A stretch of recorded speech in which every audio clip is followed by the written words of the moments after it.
Documents. Camera light.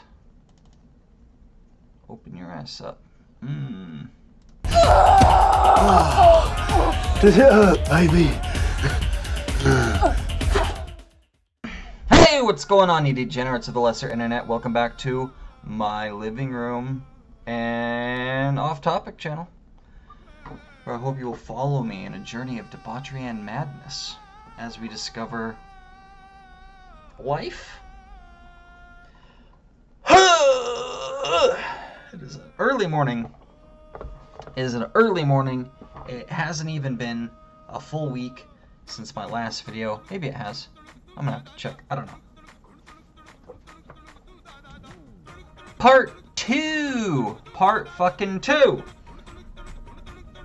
of this shit. I gotta get settled here. Got some coffee. It's cold as fuck because my wife made it an hour and a half ago. No sugar. No sugar, barely any cream. Can you see it? Might as well be black. Got that diabetes diet. It's very hard not to try too hard with these hats. There's a way to do these hats, and the way to do them is you just put them on. You don't fuck with it. You don't try to do the hair. You don't see how far back it's on. No, you just do it, and then that's it. That's how you do it. Otherwise, it's really hard to not get caught up. Like right here, it's all fucking up here, and you know, like you gotta just boom. It's done. It's fucking done. Don't fuck with it. That's how you do these types of hats. Although my forehead be looking huge like that. Alright, we got a little bit of time. Do a little quick check-in. Feeling good. It's early in the morning. I got up at 6 a.m. Changed my whole schedule around. Getting up at 6. Gotta do like my blood test straight up. Gotta poke my fucking finger. I got a whole diabetes kit and everything. Gotta poke the finger, take my medication, and I gotta eat. My blood sugar levels have slowly been decreasing past couple of weeks. Slowly. I'm still not under 100 yet, but I'm almost there. I'm in the 1-0s. I think tonight, maybe tomorrow, will be the day. Doing good, your boy's doing good, so good on me. Waking up in the morning, doing my exercise and shit. I got some shit in the background you could see.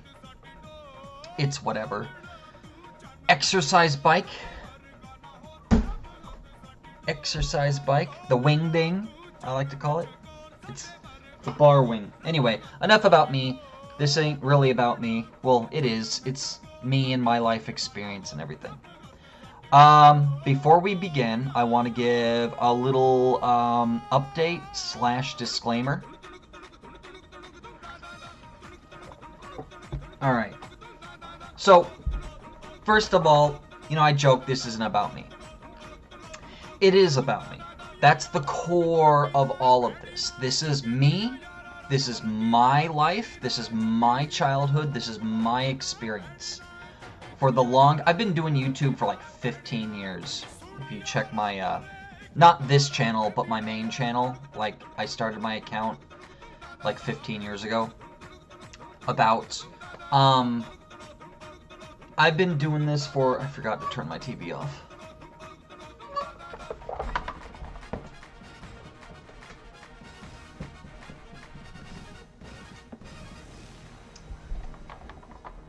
I've been doing this shit for a long time, and there's a good, like, decade of my life, undocumented, I don't really talk about. Just a big, huge chunk from, like, 12 to 19 or so. I pepper in some stories here and there, but, like, from age 12 to 19, I almost never talk about. And if you saw my last video, you know why. I was in a group home for half that time. And then I went on to a foster home. But the big reason why, it's not because I'm embarrassed or because, you know, I'm trying to hide my past or something corny like that. The reason why I do not talk about it is out of respect for the most part. There are tons of, I'm gonna be honest, weirdos. There's a ton of weirdos who flip out anytime you mention them. Like, I remember I made a Facebook post when I was a teenager, and they would come to my house and ask me to take it down because I mentioned them. I didn't even say their name or post a picture of them or anything like that, but just monumental freakouts. They think people can fucking find out who they are and go to their house and shit because they saw a random picture. Just shit like that. Just so I've largely stayed away. Because I'm not trying to piss anyone off on step on anyone's toes. For the most part. You know, I'm a pretty respectful guy. I know I could do some shenanigans, but there's a couple of things I need to address here. So, after I popped up part 1, I called up the only living Bosnian I still know. The only one of them out of both families that I keep in contact with. Not even close contact with because he lives in a different state. But the only one I consider a friend still that I keep in contact with. He's always supportive with my shit. Never before or afterwards. If I tell him I want to do something, it's always, yeah, great, awesome, nice. And then after the fact, after it's all said and done, it's, oh man, why didn't you do this? That was so cool. Yeah, awesome, nice. But when shit's going down, he's not ever fucking supportive. It's always, it's stupid, don't do that, you know, don't do it this way, don't do it that way. So I called him up, and I thought he would really dig, you know, what I'm doing, because he knows I'm on YouTube and shit. And this plays right into, you know, my series here. Right into my series. And so I called him up. I thought he would really dig it and just would like a mini documentary on, you know, him and his crew and, you know, an outsider's perspective, if you will. You know, I'm not slamming anyone hardcore. There's tons of stories I fucking left out. I fucking left out the story about the bum. I left out the story about the prostitute. I left the story out about the hot dog. Like, these are fucking fucked up shit. And I don't want to associate a name to these stories because they wouldn't like if some fucking asshole on YouTube was fucking spilling their shit. You know what I mean? So I'm trying to keep it respectful. I'm trying to keep some anonymity.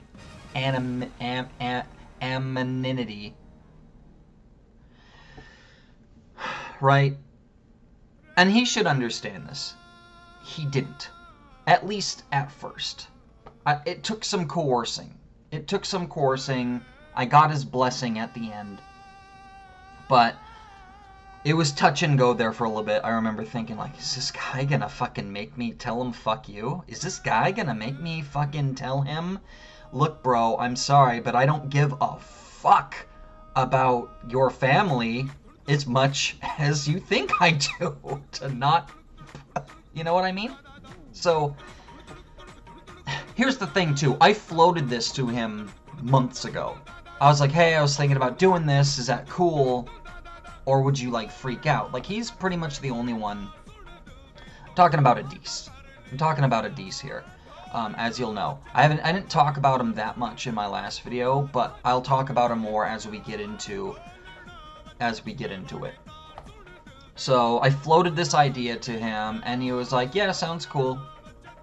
You know, I told him I'd be, you know, respectful, but, you know, I'm gonna keep it real.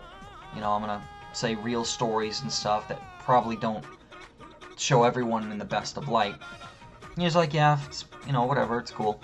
And so I did it, and then let him know, hey, I did it if you want to check it out. Fucking now there's a problem. Well, shit, man, you fucking gave me the okay. No Indian giving here. No Indian giving. But no, I got his blessing, even though I could tell he... I don't know. I really don't know, man. I don't know with these people. Sometimes they get weird. Even my friend. Anyway, what I'm trying to say is, I'm not just gonna not talk about fucking a decade of my life just because it involves someone else or something. I'm going to be a little respectful here. I'm gonna keep it real. Just, I could say some fucked up shit. I'm not going to. There are people I genuinely don't like because I think they're disgusting people. I'm not going to, you know, crap all over them for any reason. And in the least, these are people I know. These are experiences I've had. These are people I have relationships with, personal relationships. If I don't like a motherfucker and I make a video on him, I could say some fucked up shit if I want, just flat out. It's me, it's my life. Maybe he shouldn't have acted like a fucking nigger in the first place. Don't be fucking crying for him. Or this person, or that person, or that person. Like, this is me and my life. Am I not supposed to talk about my 10 years of my fucking childhood? 10 years of my fucking life? I'm being respectful. I'm going about it the right way. It's time. It's fucking time. And there is going to be people that are going to kick and scream. And to you, all I have to say is, you know, if you really have a problem with it, I don't know what to tell you, man. I really don't, but this is my life, and these are my experiences, and at least I can go about it the right way. This isn't a fucking expose or shitting on anyone. So, I'm really trying to just be cool about it. Here's the thing, though.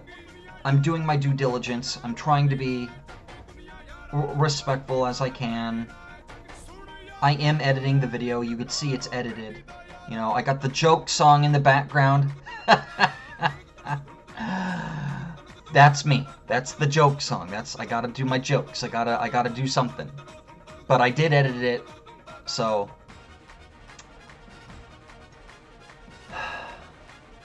you know, if I'm being respectful, respect goes both ways. Now it's your turn. Be cool with it. Be fucking cool, and if you can't be fucking cool, don't fucking ask me to be cool. Don't fucking ask more from me. These people have taken and taken and taken from me in my life, and I'm done. I'm done fucking giving. So to ask me for more, that's too much. Too much. Anyway, I was really taken aback, you know, talking to Adis. Like I said, I smoothed it over with him, and I don't know what's going on, man. Adis in particular, we'll just start with him. Adis in particular, I don't know if he's trying to just appeal to me. I feel like he's made up this character of me in his mind. That I'm this white boy who hates his family and all the rest of the Bosnians and the Gypsies. And that I get off on, you know, him talking shit about them. They all have shaky relationships with each other. All of them. I could pick any one of them out in the group and talk about the rest of them, and they'll all have shitty things to say. And they completely ignore that when it comes to me. They'll either A, act like I get off on it when I don't, or B, act like I'm some sort of outsider attacking their kin and they all needed to be defended, even though they fucking hate their guts. It's so fucking weird. Which one is it? Pick a fucking side. Do you not like them, or are you going to what's going on? They all do this to a degree, and I don't know. I think he forgets he's my friend sometimes. Or forgets that's the version of the truth he's told and been telling. I don't know. Sometimes I really don't fucking know. And bro, if you're seeing this right now, I'm sorry. I'm sorry. But when I fucking ask you if this is cool, and then do it, and then you flip out on me for an hour, threatening me, saying, oh, well, you know, someone might do something. What the fuck do you want me to think? You know?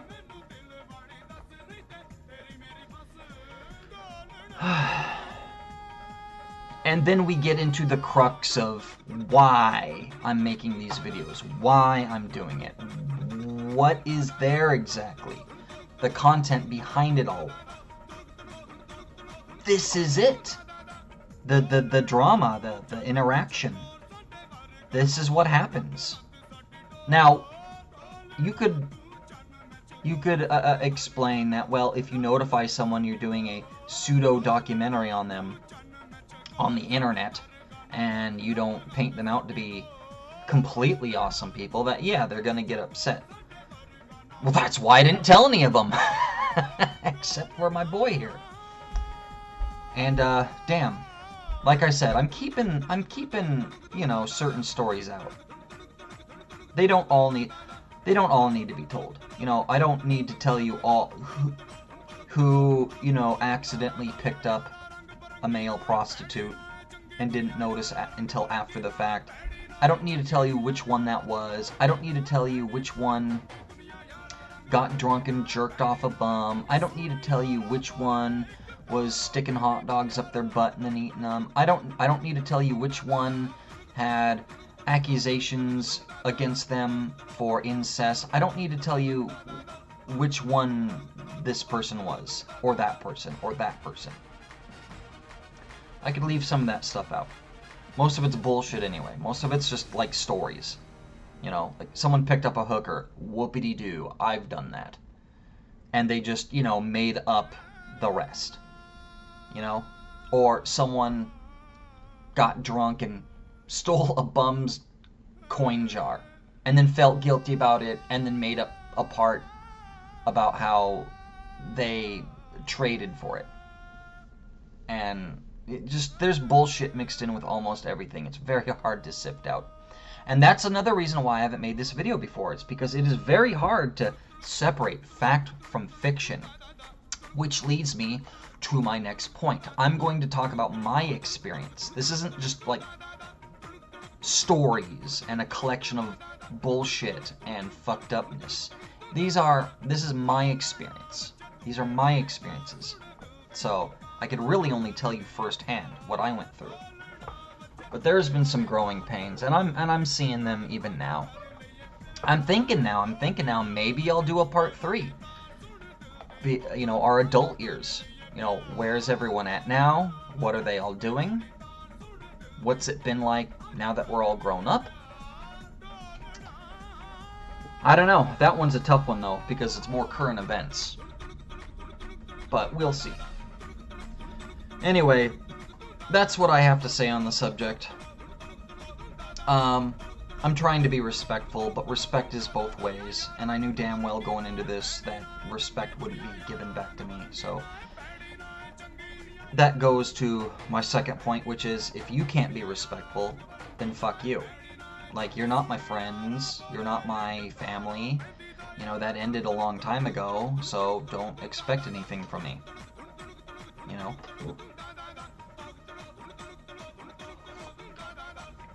Straight up.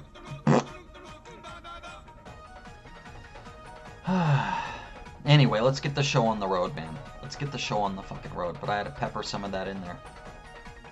I don't know, maybe I'm just being an idiot. But it has been too long. I have not... Shit had needed to be said. It's been like almost a week since part 1, and my video has 1 view. 1 single view. So, any fear that this will go viral is, you know, nonsense. It's fucking stupid.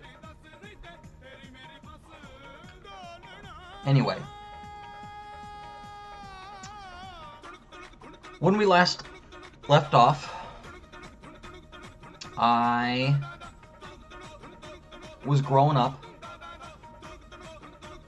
and 2 out of the 3 Bosnians in the group home had left. So, in the group home, it was me and like a dozen other boys, and of them were the eldest brother and the second eldest brother, my boy Adis. At the time of, I knew who he was, I was cool with him, you know, I was getting to know their family and everything, and he was part of the family, like, no disrespect towards him, but he wasn't, you know, my main boy. Shanaz was. And eventually Shanaz left. I'm not sure what happened, you know.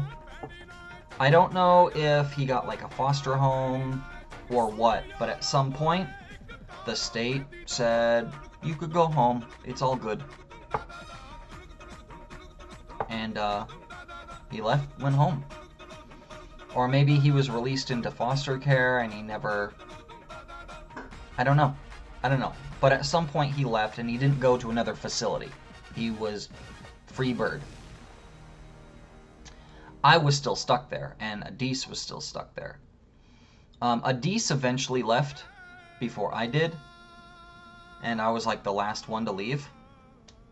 I not only was the last one to leave, but I had been there the longest. I had gotten there before any of the other 2, and long after they had both left and been discharged, I was still in the system. I actually left the facility and moved on to a foster home for like a year and a half. That's you know what I was doing. So I was in there way longer than I should have.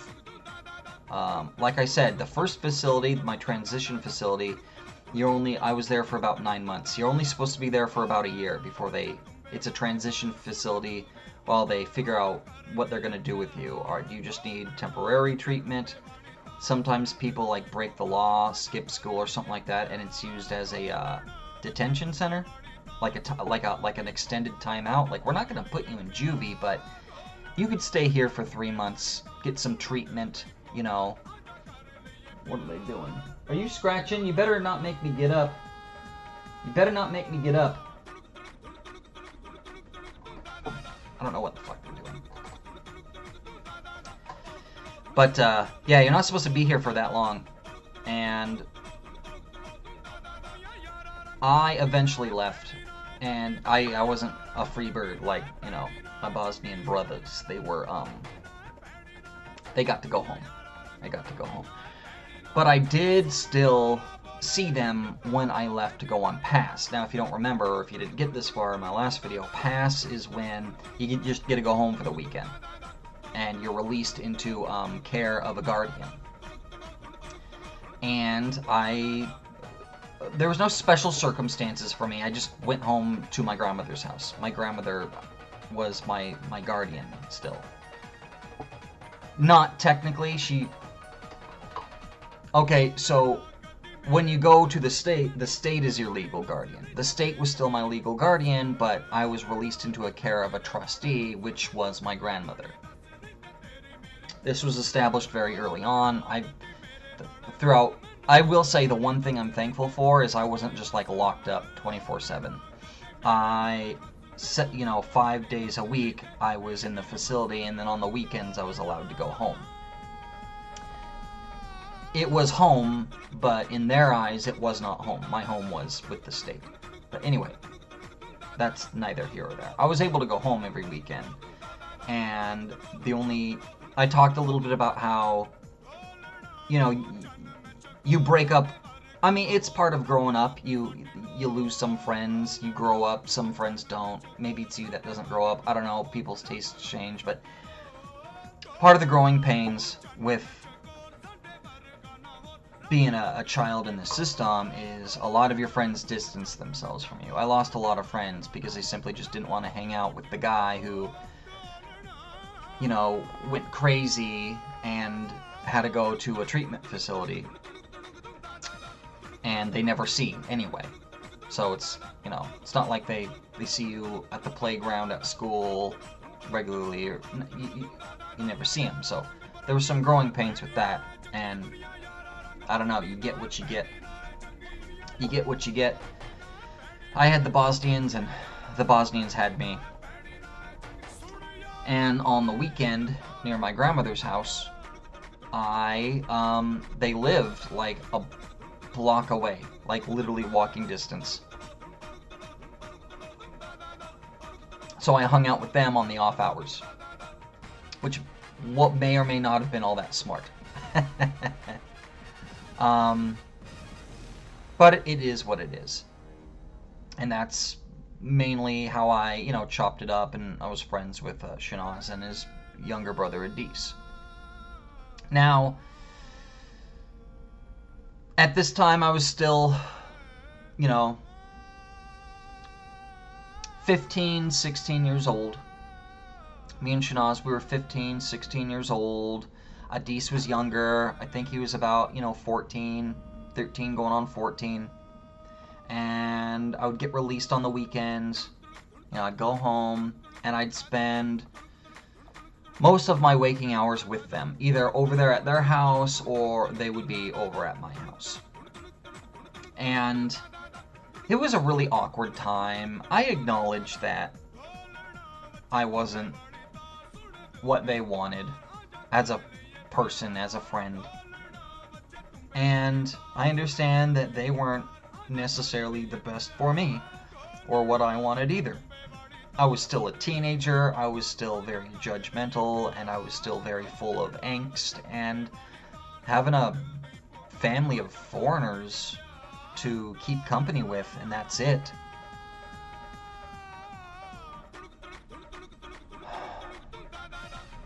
You know, that's a lie. I was gonna try to fit some humility in there, but the truth is, yeah, especially with my hard opening, you know, talking shit a little bit and being all fired up with the fuck yous and stuff. The truth is, I'm a little mad. I'm a little mad still. But the truth is, I was cool with it. I was cool with it. I had accepted. I accepted that I didn't have any more of my old real friends. I was okay with it. Because in my mind, I was like, well, you could still be cool and, you know, call me and chop it up every once in a while. But that didn't happen. There were some. I didn't keep in close contact with them, but I always remained cool with them. You know, if I saw them out with other friends and family, these are family friends I talk about. Family friends. Tristan, Troy, Jacob, Kyle. That's about it. That's about it. They're more than just friends. They're friends with my whole family. And maybe that's what... Oh, and Chris. Can't forget Chris. These individuals are... I call them family friends because they are family friends. They're not my friends. Not anymore. That's how it started out. They were my friends, and then they got introduced to my family, and it became more than just my friend. They were a friend of the entire family. And then as we grew up and drifted apart, they still remained friendly. You know, they didn't fuck me off.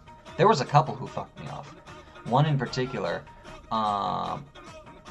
he was actually my best friend at the time when I was younger. I met him when I was about 10, and then we broke. He was my best friend until about 13. It was very short-lived, but my best friend fucking dumped me. Straight up. He was so rude about it, too. He just didn't want to hang out with me, and that's fine, but just the way he went about it was so fucking shitty. It's like, bro, you can't even be decent about it? He, like, turned into an asshole and stuff. He's a little punk. So, you know, all I had were the Bosnians, and to be honest, I didn't resent them. I didn't. I was thankful. They had their problems. Still to this day, they got their fucking problems, but you know, I was thankful for that. You know, because without them, I would be this weird loner. You know? A lot of the social elements. Like, when I go to parties, I am the center of attention. Not in a good way. There's Madonnas who fucking hate that I'm there. Like, oh, turbo. And then there's people who just feel uncomfortable around me, but then there's a big group who think I'm the funniest, and like, I'm active, I'm in there, I'm telling jokes, I'm jumping from circle to circle, I'm making fun of people, I'm fucking smoking weed, and just fucking, I'm in there, I'm partying, I'm in there doing the thing. Playing a little grab ass, maybe. That was a little awkward. But shit, man, I'm in there. And, you know, part of that is due to, you know, the Bosnian influence. Sometimes you just gotta take life by its horns. Sometimes you gotta say fuck it. That's my motto. But it always wasn't my motto. That's their motto. Maybe not now, but I think it's a good one. I think it's a good one. You only live once. YOLO. And I'm sure they have regrets. But I just wanted to say it's a good slogan. I'm not saying it should be the #1 rule of life, but it's a good one. Fit it in your life there somewhere. YOLO. Straight up. And they taught me that. And they taught me to man up a little bit. I really wish I would have gotten in on the health scene. You know, they were really into health and working out, push-ups, bench presses. And I never really participated, and they flipped me so much shit about it. Because, yeah, I was overweight. More so when I was younger. I'm still overweight, although I'm getting better. Getting better. I really wish I would have just participated more and took that to heart. And, you know, when they were all around each other, they would make fun of me a little bit, but one-on-one, they tried to help me and stuff, and give me tips, and to eat right, and no, I just wasn't interested. I had my own shit to deal with too. Like, for instance, they were free birds, and I was still told what I was allowed to do, and when I was allowed to sleep, and what I was allowed to eat. And when I got home on the weekend, I wanted to cut loose and do whatever the fuck I wanted. So that was part of it too. But yeah, they taught me a lot of valuable life lessons. And so to say that at the time I resented them, or I wish I had more normal or white friends, that's not true. That's not true. I liked, you know, what I had. I liked what I had. I felt like they accepted me, even the most intolerant of their family, which would be the mom and dad. The mom and dad, they didn't hate me or anything like that. They just didn't give a fuck about me. Even they grew to like me and protected me, even from, you know, their own sons and daughters. You know, they would, you know, sometimes they couldn't help themselves and they'd swipe something from my house, and their mom or dad would. Adis tells me a story. Adis told me a story of how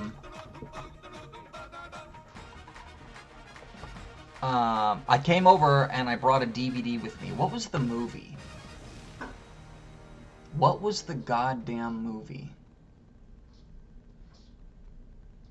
I forget what it was. Hey, stop doing that, man. Why do you always do that? Stop it. Jesus Christ. I forget what the movie was. But, it was like movie night. They're like, hey, you know, everyone's up here, bring a movie or something like that, and we'll just watch it. Alright, so I brought a movie from my collection, brought it over, and we watched it. And, those were always fun. We didn't actually sit there and watch the movie. No one made popcorn, but, You know, we're always shooting the shit, making fun of someone on screen, talking about how much we want to fuck any given female on screen, talk about, hey, they remind me of so-and-so, and we're just shooting the shit and being goofballs and stuff. Yeah, it was getting late, time to go, and lo and behold, I couldn't find the DVD. Where's the DVD? Someone swiped it. Someone swiped it. And it showed up eventually the next day. But, yeah, someone had swiped it, and Adis told me that, I think it was the father, yelled at one of them and basically said, what the fuck are you doing? You got this kid who comes over and he's nice to you guys, because they lived in the ghetto, you know. He's nice to you guys and you don't have to worry about him, you know, bringing drugs or anything crazy, and you guys fucking take his shit? Like, what the fuck's wrong with you? Be nice to him, give his shit back. So that's what happened, and that was really cool. The father, Sanad,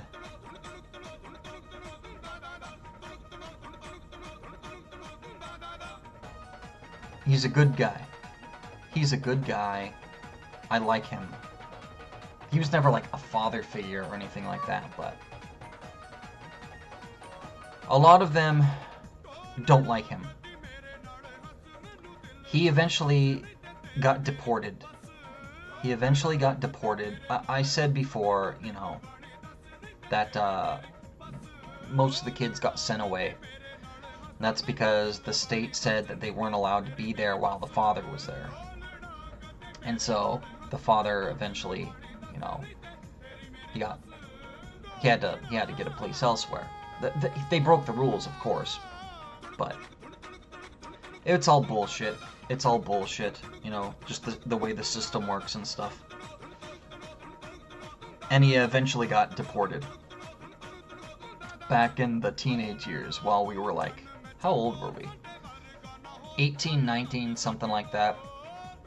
That's when, you know, he's been gone well over a decade, but he's still alive. But it's very sad because, you know, in their culture over there, they do things differently.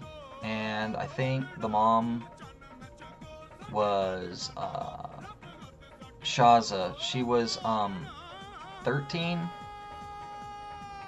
when they hooked up and got married. I know that's like, whoa, what the fuck? But like I said, it is what it is over there. My grandmother got married at 15 because that's how you did it. And her mother got married at 13, I think. So, you know. My point here is, she's been with this man since she was 13. They've grown up. It's all she's known. And then the state says you can't live in this country anymore. And she would have gone back with him, for sure, but, you know, they had kids, toddlers at the time. What are you gonna do?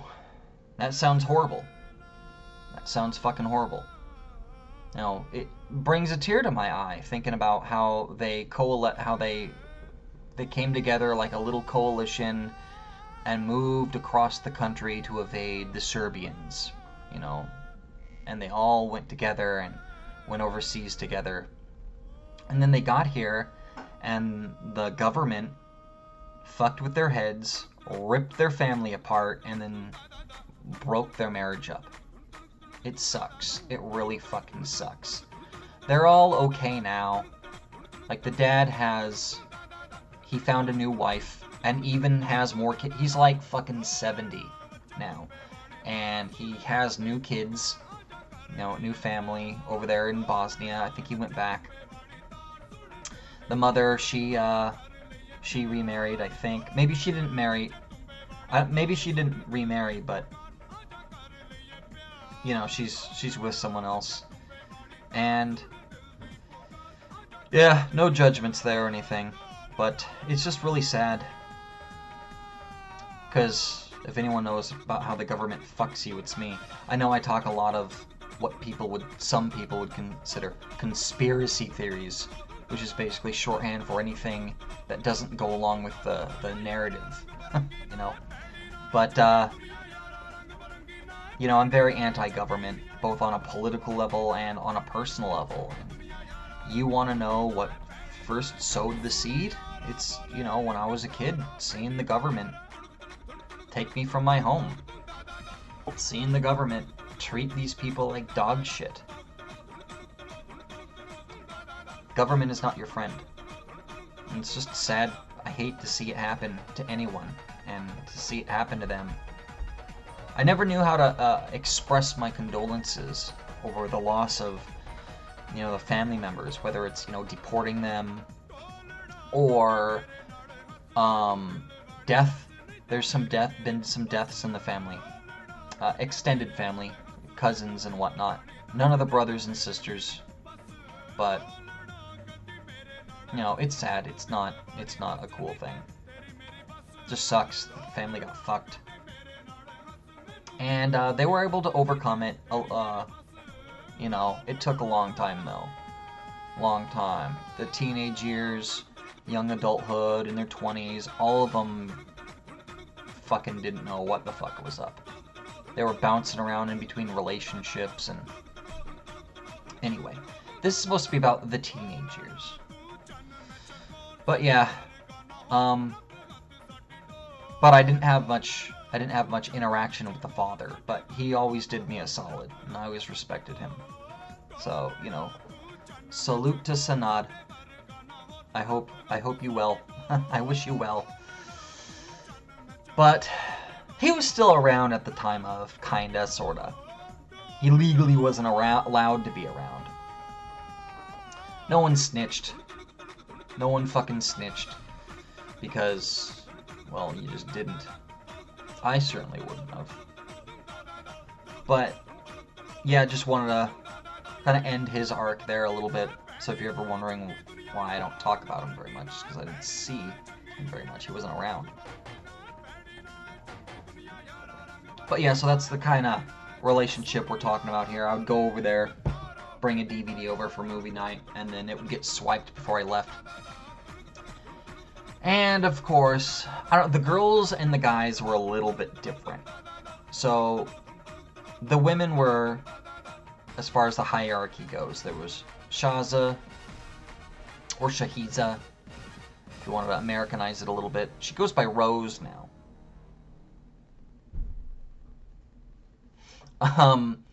And then there was her eldest daughter, Marizella, who I mentioned in my last video. And then there was Sonata, who, a couple years older than me. She got released as well. She was back home. And then there was, then they had the youngest. I hadn't mentioned her before because she wasn't around before, but she was about 3-4 years old now, the youngest. It was Christina. They named her an American name, or a non-traditional name, I would say. Christina, little girl. She was cute as a button. And I didn't get to see much of her before, you know, the state took her away, of course. Oh, and Marizella had a couple of kids as well. So, you know, the mom was a grandma. Get away! You're bugging, man! What are you doing? You see a little tail?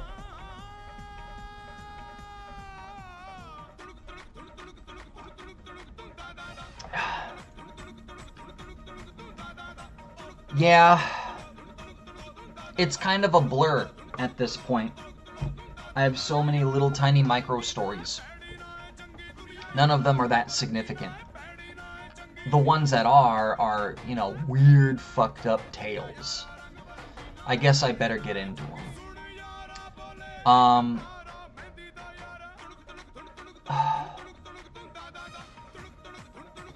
Trying to figure out how to do this.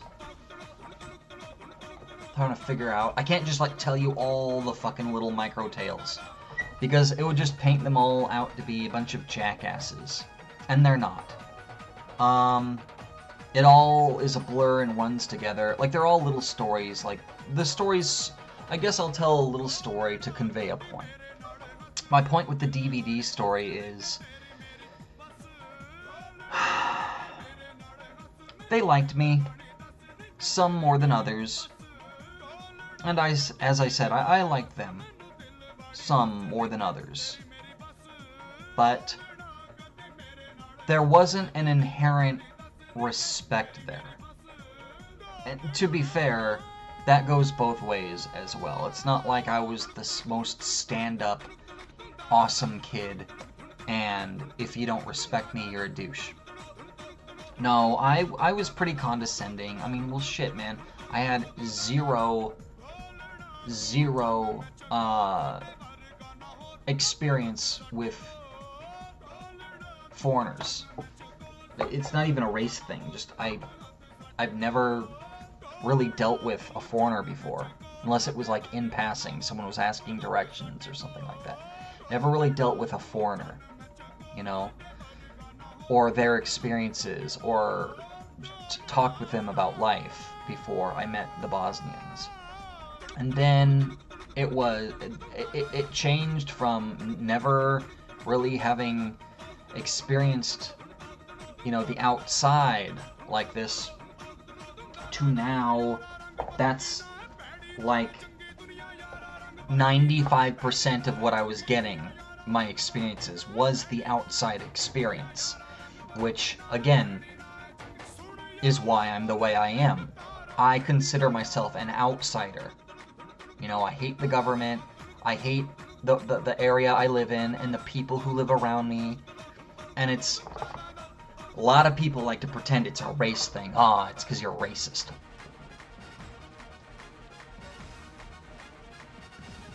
Yes! Yes! Yes! I hate everyone! White people most of all! There's a bunch of whiny liberal white people I live around. Holy shit! I'm embarrassed to be white. Because they all whine and cry and bitch and complain and think they're better than everyone else. Oh my god. Yeah, the same shit about Asians and black people and blah blah blah. I don't like them either. But not, you know what I mean? Like, fucking, yeah. Everyone's fucking racist. I'm racist. Shit. But don't fucking act like I have a thing against brown people or something like that. I don't give a fuck. I don't give a fuck. That is not what I care about. Oh my god. These people, some of them are... Okay, white people. We gotta talk about something. There's two types of white people. There's the white people. You know, white. And then there's the pink skins, the pig skins, like me. You know, the more Eastern European, and your more Western European, Anglo-Saxon. Two different types of white people. They consider themselves different. These people were not white like I am. These people were Eastern European. I think their bloodlines are Albanian, Turkish, more, you know, Estonia, Russia, going up that direction.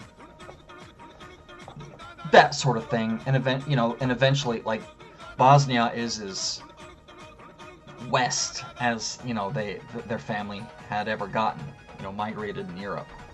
So they were the lighter, more opaque, white Caucasian people. So there was a difference there. The other family, the Muratoviches, they're brown, straight up. They're Indian. Their descent is they're Indian. You know, they've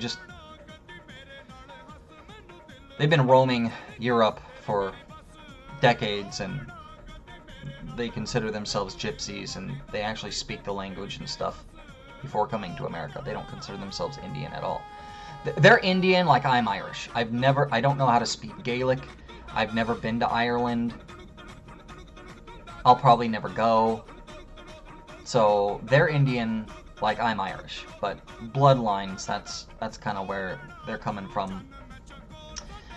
And again, the DVD story serves a purpose, and that is they didn't really respect me, some of them. Again, some more than others. They were a collective. They would...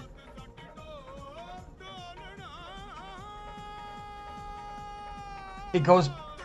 Man. So going back to, like, the beginning of this video when I was, you know, a little pissed at my friend. It goes back to, you know, just how they are. They fought all the fucking time. They were always bickering about something. And then other things they were unified on. And still, to this day, I can't make heads or tails on the rules. What is unifying and what isn't. They all fought like cats and dogs. They're always taking something from each other, getting physical, trying to beat the other one up, and stealing and swiping and fuck you, and I'm gonna tell mom, and I'm gonna call the cops. They would weaponize the police like hardcore too.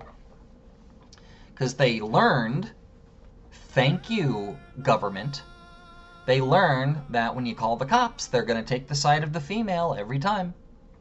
Every time. So there was always like, I'm gonna call the cops and you're gonna go to jail.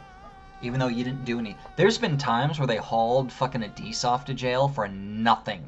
Like straight up, like Shanaz would get into an argument with Sonata, someone would call the cops, and Adis is just sitting there on the floor drinking coffee out of their little tiny coffee mugs, just watching the whole thing. If he had popcorn, he'd be eating popcorn. Like that Michael Jackson Thriller meme, right? And the cops come in there.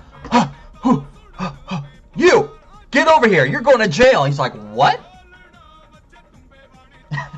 Straight up, no warrants. Just, you're fucking going.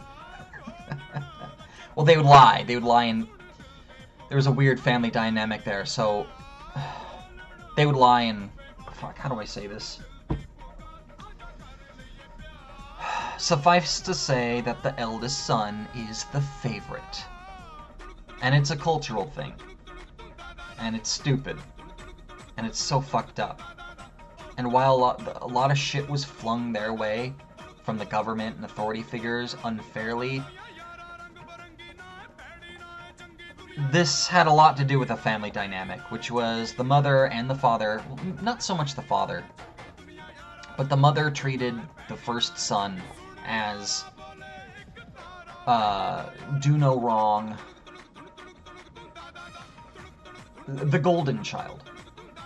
If he got into an argument with the sister and the sister called the cops, the mom would lie and blame the other son, say it was him. And then Adis would go to jail. Because, oh, we can't have the golden child going to jail. No, not my firstborn son. So that's special. Nice gal. She's pretty, too. She's genuinely pretty. Not gonna get vulgar or anything like that. I definitely, you know, as a bored teenager, tried my hand out on, yeah. She's a looker, especially, you know, when I was younger. But, she's genuinely pretty. She's genuinely pretty. She's got the sparkle eyes, and, she's got a great smile. She's funny, too. She'll belt something out. Something vulgar. Like, I'll be doing something or saying something, and she'll be just like, what do you fucking faggot? What, What? Man, she's funny. She's cool, though. But like I said, genuinely pretty. She's special gal. She's special gal. Don't really like that family dynamic, though, of her treating the eldest son like that. Specifically treating everyone else, but that's about as far as I'll go there. So you have shit like that going on. So the respect thing, to this day, I have no idea whether I'm coming or going. None of them do, I don't think. But like I said, I don't know the rules. Because sometimes they batten down the hatches. Sometimes they're like, look, I don't like you, you don't like me. But let's stick together on this, family first. And it's us versus everyone else. And they will come together and they will fucking be unified. You know, I've seen them defend each other on issues that, you know, a good example would be the two eldest brothers. The most fierce... Well, Shanaz, the oldest brother, he fights with everyone, to be honest. He fights with everyone. He hates the mom, he hates the dad, he hates his older sisters, he hates his brothers. He fights with all of them, calls all of them names, is mean to them. At least he was last time I saw him. I haven't seen him in over a decade. Apparently he's done some growing up and he's doing okay right now. That's fine. I don't know him. But, you know, when we were teenagers, again, I'm speaking about when we were teenagers. I wasn't the greatest teenager. I did some stupid fucked up shit when I was a teenager. Like, this whole story is, you know, me being a fucking idiot. With a bunch of idiots, so I can't, you know, I'm not exactly calling them out for anything without first pointing the finger at me. Because I was definitely, you know, one of the idiots and the assholes in the group, for sure. But Shanaz, man, he, as far as I could tell, he didn't like or get along with any of his family members. Not one of them. But even he would come and, you know, defend his family when the time arose. And they would, like, Adis would come over to my house sometimes. He would just show up and be like, man, I can't be in that goddamn house. I can't be up there with fucking him because I'll fucking kill him. Or one of us is gonna die or go to jail. No, I can't do it, man.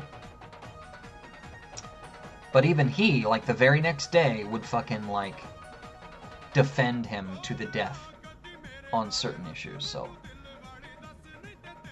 Some days, like, fuck him, he could rot. I don't give a fuck if a dump truck was trying to run him over. I'm not gonna go and save him. And then other days, like, I have to save him. I'm not saying you should or shouldn't treat your brother this way. I don't have any siblings myself, so I don't know there. And I'm not judging. I'm just saying I don't know the rules. I don't know the rules.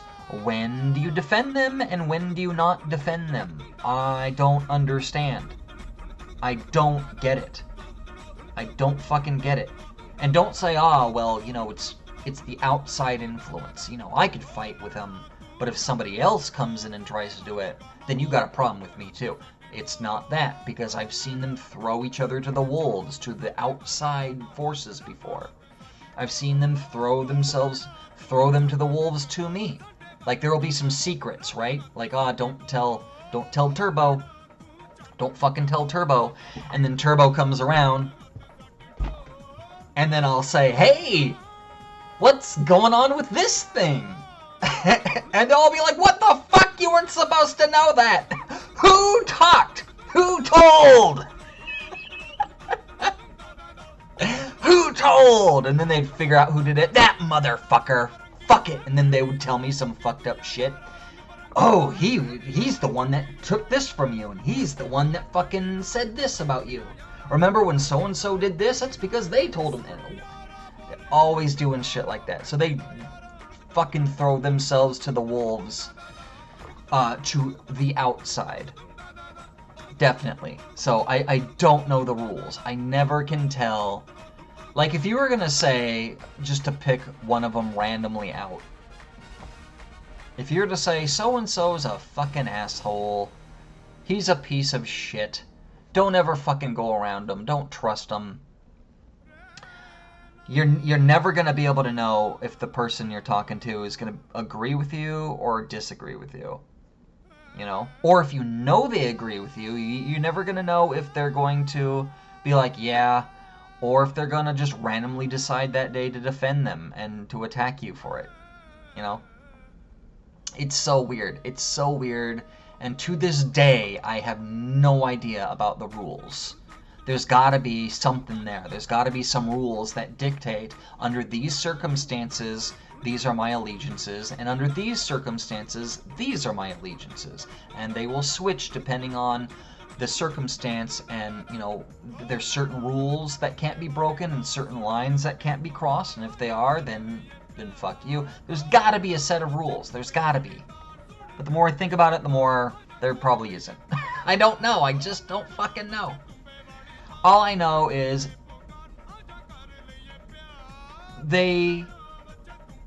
whether they follow the rules or not, they have a morality system. And they don't always follow it themselves. But it does get followed from time to time. And I considered them family. Like, I would be one of the people to defend them. You know, if something happened. For sure. No matter who it was. Like, if I was walking down the streets and I saw the youngest brother, Hasi, who's like, you know, like 5, 6 years my junior. I was a teenager, you know, 18 years old, and there's, you know, fucking, you know, 12, 13-year-old Hasi walking around, and someone was punking him, giving him a hard time, I would fucking cross that street and get all up in there. I would beat a bunch of 13-year-olds' asses defending him. You know, don't be fucking with Hasi. What the fuck you doing? So, I definitely considered myself one of them, one of the brothers, but I'd be lying if I said that they considered me one of them. Obviously, I wasn't, you know. They were legit brothers, and I was not. So, there's that. And there's, you know, cultural differences, minor skin color differences, language differences. I don't know. Some of them considered me friend. Some of them considered me family.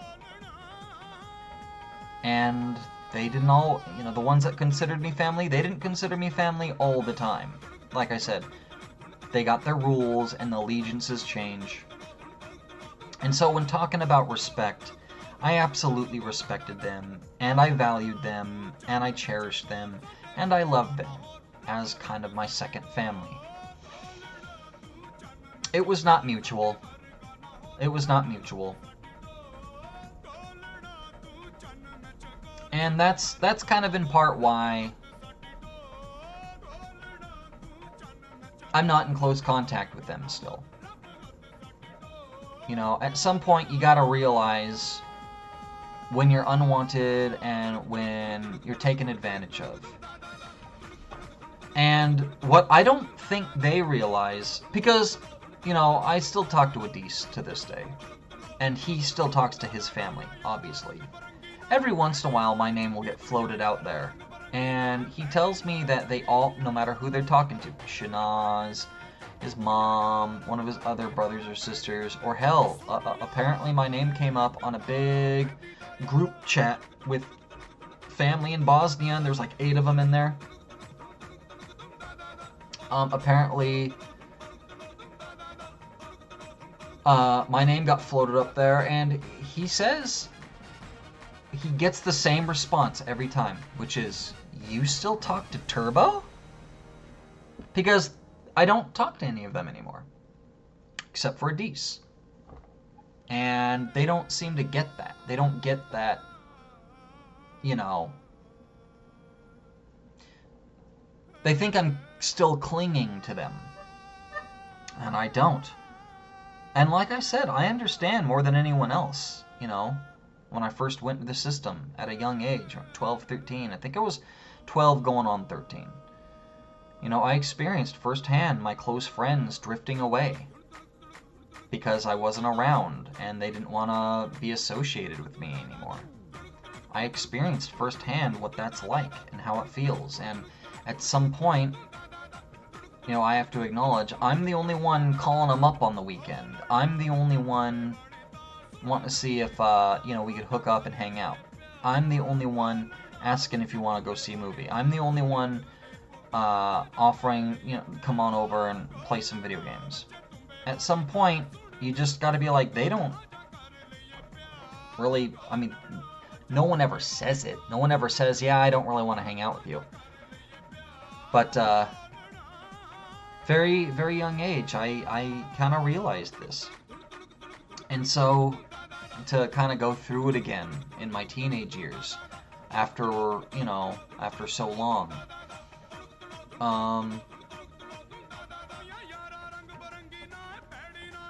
yeah, I kind of outgrew them. I outgrew the nonsense. It's complicated too, though, because I didn't really hang out with, like, the sisters, you know. There's the older sister who's an adult, married with kids, and then there was the second sister who was still older than me, but I didn't really hang out with her either.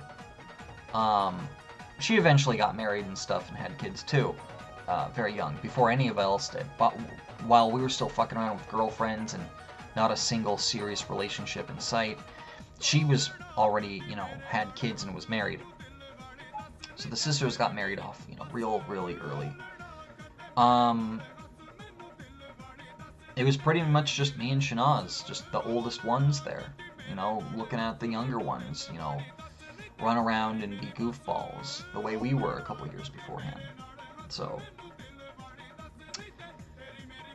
you know, there is an age dynamic there. There's like a 2-year age gap between every single one of them, and I was the same age as Shanaz, so I fit there in that age group. So, you know, while one of them was 20, it would be 20, 18, 16, you know, 14, 12, and so on. I was in the upper echelons, and the two people older than me, the girls, they were kind of like out of the picture. They kind of had their own lives going on. I saw them from time to time when I'd come over and shit, but, you know, that's about it. It's not like we were hanging out together or nothing. Every once in a while, they'd participate in some sort of, like, family event. If I'd bring over, like, my Nintendo 64 and Mario Party or something like that. GameCube with Red Faction, that was a big one, too. Man, I'm not gonna lie, some of the group family shit was pretty fun. I told the story. One of the funnest video game moments in my life was when I took my Nintendo 64 to the group home, and on free night, whatever it is, we were when we had a free moment, and we decided we could watch a movie or play video games or whatever. We all wanted to play video games. I brought my Nintendo 64 and I put in Mario Party. Those games could last a long time. Those games could last like up to 2 hours. And sometimes by the time dinner was done and chores got done, and they had a tiered, like, bedtime system, like the older kids. It used to be based on how old you were, but it was how good you were the previous day. They straight up ranked you on a social credit system. If you were bad yesterday, you would have bad, you'd get the shitty snack, you'd have to go to bed early the next day. It was pretty fucked up and judgmental. But we got like a maximum of maybe 1 hour of free time to do what we want if you were behaving. But so we got to play like one game of like Mario Party, and it was pumping, rocking, man. It was so fun. There was tears, people screaming and crying when they were losing, passing the controller around. Man, it was crazy fun. Shanaz and Adis were all up in there too. There was that, and Smash Brothers, of course. But, like 1 or 2 times just was amazing and just so fun back at Ruth Dykman. But most of my experiences were not there at Ruth Dykman. Most of them were with the Bosnians, either over there at their house or at my house. We would have gaming parties all the time. all the time. And it was a great time to be a Nintendo gamer. A great time. From mostly the Nintendo 64 era, going into the GameCube era. There was Smash Brothers, the Mario Parties, GoldenEye 007 was a big one. It started off, you know, Mario Party and GoldenEye, and then eventually we graduated to Perfect Dark and Smash Brothers. And then going into the GameCube era, we played a couple rounds of Wave Race. We played some F-Zero. Red Faction was a big one. That was like one of the rare third-party games on GameCube. We had a PS2 and Xbox somewhere too. Not me, but I think they did. But we mostly played on like GameCube and stuff. What were the big ones? The big ones. Some single-player stuff. They didn't play single-player games because they had like one system, and that one system was in, well, it was Shanaz's. Or like the dad will bring one home from like a flea market for like $5, and then Shanaz will take it and bring it in his room, and he'll like lock his door and not let anyone else play with his stuff. Maybe the younger ones would fucking ruin everything, or, you know, pawn it at the pawn shop for some smokes or something. I don't fucking know, man. But that's how it was. So none of them got to play single-player games because they didn't have the time to sit and play for an hour at a time. Like The Legend of Zelda, for instance. None of them have beat The Legend of Zelda. None of them. You know, none of them are gamers. And that's part of the reason why. It's part of the reason why. It's because they never got to. Because that would mean they'd have to go into Shanaz's room. He would allow them to sit down and play for an hour at a time, for several weeks at least, to peck away and play and beat The Legend of Zelda. I actually got a story that I'm itching my foot. My feet have been itching. It's the change of the seasons. Everything's all itchy and shit. So, I'll give a little story here. So, Adis, he's brought it up a couple of times, how pissed off he is, and I think he said, like, he'll never play Zelda or something like that. So, I think it was the Ocarina of Time. So, Shanaz let him, just like I explained, let him in his room, gave him permission to play the game, and he went in there and he sat down for an hour, maybe more, for weeks, with no help. This was before the internet, no guides, without help from me. Every day, he would just enjoy him some Ocarina of Time, just like any kid. This should be the golden days of gaming. This is what defines one, defines you as a gamer. Maybe he would have gone off to be just like me and love video games, but every day he would go in there, have himself a ball, and he got to the end. I think he said he got to Ganon's Tower. And then he disagreed with his brother on something.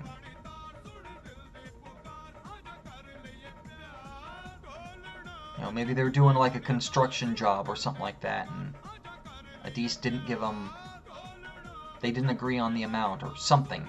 I'm gonna have to concur with him and figure out what it was exactly, but something happened. Something inconsequential. And Shanaz, according to Adis, erased his save file. This is forbidden in gaming.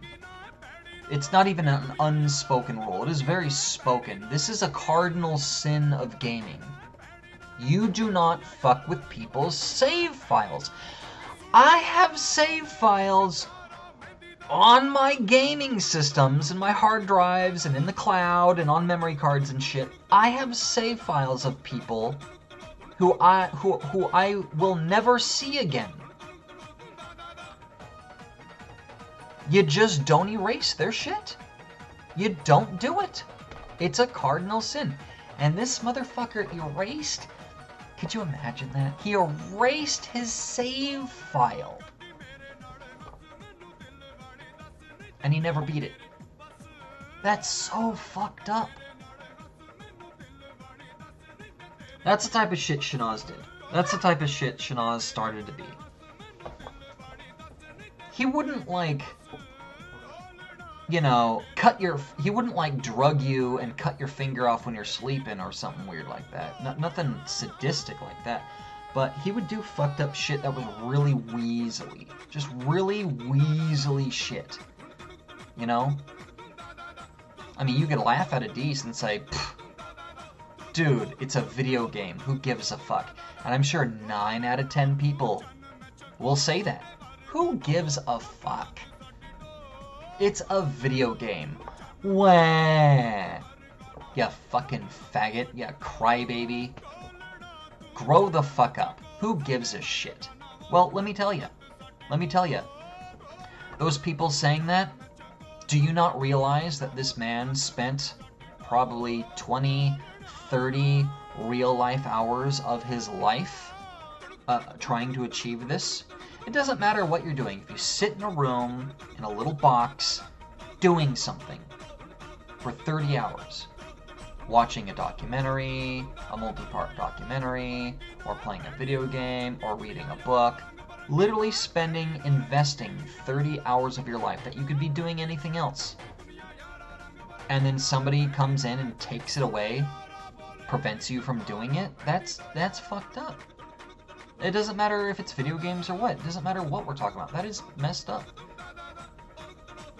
That's messed up. And it's one of the cardinal sins of gaming. You don't fuck with people's save files. Yeah, Shanaz would do shit like this. He would do little sleazy, slimy, fucked up shit. Things that you're not supposed to do, you know? Things that like, oh, well, we could be fighting, but they're not going to do and say this. Now he would turn around and do that shit. I don't know what it's for. Like, is it to teach them a lesson? Well, now, you know not to cross Shanaz. Now you fucking know your place. I don't know. I really don't. He started to change when we were still at Ruth Eichmann. When we were younger. He was my homie. He was my boy. I'd know his family. We'd get along. And he started to change. We just didn't get along. And he would just do things. Like the whole don't come over on my side of the room thing, that was all him. I didn't give a fuck if he was over on my side of the room. I didn't give a shit. You know? I didn't care if he, you know, took my Game Boy and sat on his bed or my bed and played some, you know, Link's Awakening or some shit while I wasn't there. I told him that's totally cool. You know, Mikasa Sukasa. Don't give a fuck. And then, you know, and then all of a sudden he started to... Everything had to be disproportionate, you know. He could come and on my side of the room and play with my toys and video games, but I wasn't allowed to go on his side and do the same. You know? I would always have to get express permission right beforehand, you know, and then that evolved to, well, don't even come over on my side. And I get it, you know. Growing up in the system kind of fucks with you. It's a little bit like being in prison. I'm really weird with my shit, you know. I mean, I tell you the story, Mikasa Sukasa, but in reality, like, I'm weird with my shit. Even with my wife, you know. Even with my wife, I'll tell her, like, don't touch this and stuff. It's because you're used to people stealing from you, and, you know, you never know when, like, either a kid would run in your room when no one's looking and swipe something, or if a staff would go in there and search your room and find something they would deem, you know, contraband and take it. And they would, without you knowing, like, shit would just go missing and you get paranoid, and it's fucked up. So I get it, you know. And then he has all these brothers and sisters. I'm sure there was some swiping and shit there, but like he really just, you know, so like I said, I get it, but I don't know, man. I don't know. Maybe it wasn't all that fucked up. Like I said, I get it. But he didn't have to treat everyone like that. He didn't have to treat me like that, you know? I was pretty virtuous when I was younger. I never lied and I never stole. You know, they'd always joke that, you know, they would not believe me on certain things. And my talking point was, bro, I don't lie. Like, you know I'm telling the truth because I'm saying it. Like, on certain things, it's like, no, that's not fucking true. Turbo fucking lying. Fuck that. Like, you know I ain't. It's like, shit, he's right. Like, they knew. I didn't lie, and I didn't swipe shit.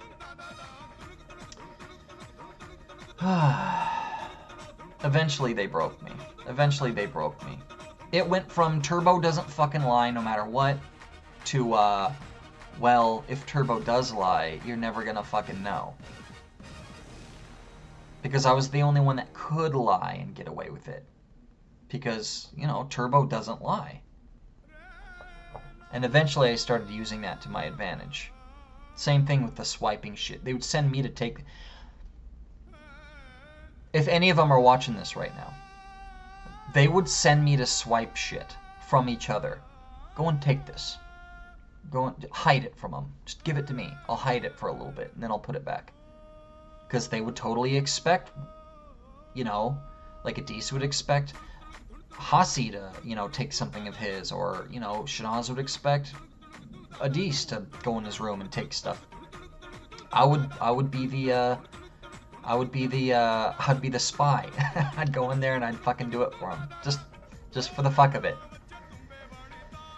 Yeah, they fucking corrupted me a little bit there in the later years. They were wise to it, though. They were wise to it. They had a finesse about them. I did not. One thing that always pissed me off to this day.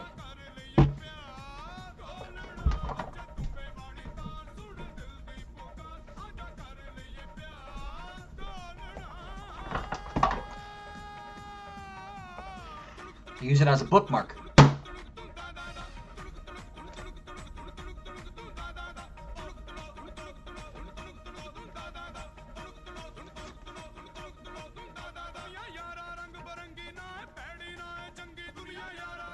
Know what that is?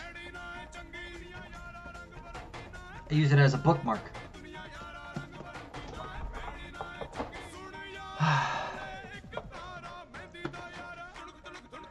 I was collecting the Ace of Spades from every deck I came across. I went through a phase. I had a 52 card deck of just Ace of Spades from different decks. It was kind of cool. I think I still have it somewhere. It's a 51 card deck. And this wasn't the first one or anything, but I bent it. I bent it like this. I don't remember why. I bent it and I tried to get it straight, but it's not bent straight. It's like off center. If you see the crease, it's off. Like it's wider on the bottom than it is on top. Because I bent it wrong. Fuck! This card in particular, I got permission to take. I was over there and I saw it. It was just like, and I saw the deck and I took it out. And, you know, I didn't want to be an asshole, you know, because they played card games and shit like that. They had 100,000 decks anyway, but I didn't want to be a dick, you know, and just ruin the deck. I understand it ruins the deck. So I took it out and I asked Shanaz, it was in his room, and I was like, hey, can I grab this? And he's like, sure, I don't give a fuck. So I pocketed it and The rest is history.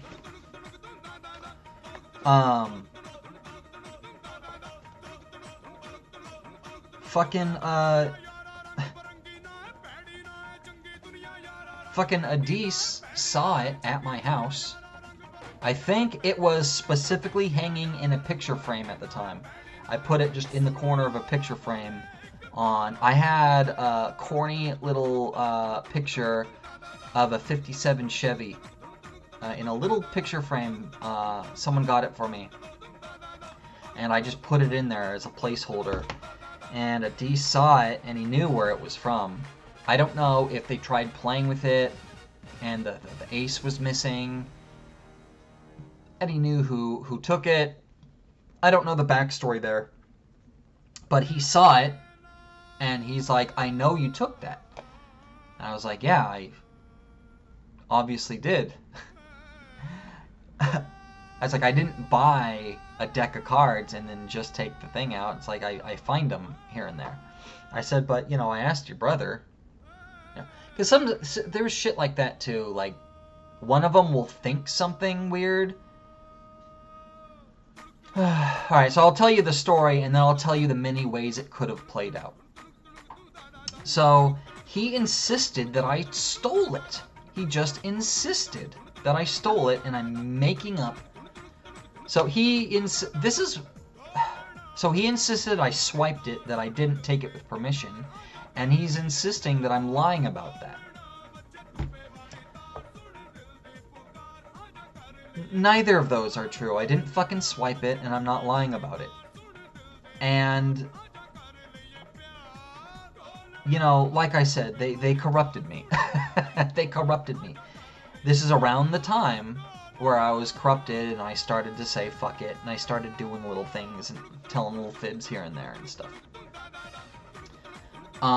Maybe he just... I don't know. I really don't.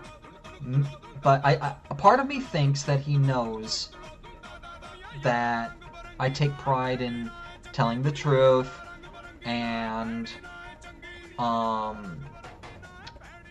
you know, I don't fucking steal. Especially, like, from friends or something like that, you know. I don't know, it's different these days. Like, Stacy, she'll swipe garbage bags from work. They get shipments of garbage bags, giant bundles of them. And I'm not saying it's right or she deserves it, but... yeah, she'll swipe, like, a thing of garbage bags from work every once in a while. Because, you know, fuck it, whatever. So, yeah, there's, you know... there's some stealing, some swiping going on, you know, in my adult life. I'm not trying to say I'm, you know, completely virtuous. But I don't take from friends or anything like that. You know, I might take something, like one of them will tell me to snatch something and give it to them, and I'll do it to, you know, sow seeds of chaos. But I'm not going to, like, keep it for myself or anything like that. But he always thought I took this. He always thought I took it, and I don't really know why. It's like, duh, I collect these. It's not really a secret. I don't know why he would think that I needed to take this one. You know, when they have so many others I could have done the same thing with. But like I said, I know it ruins a deck. You know, I throw the deck away. If I'm gonna, you know what I mean? I actually had a,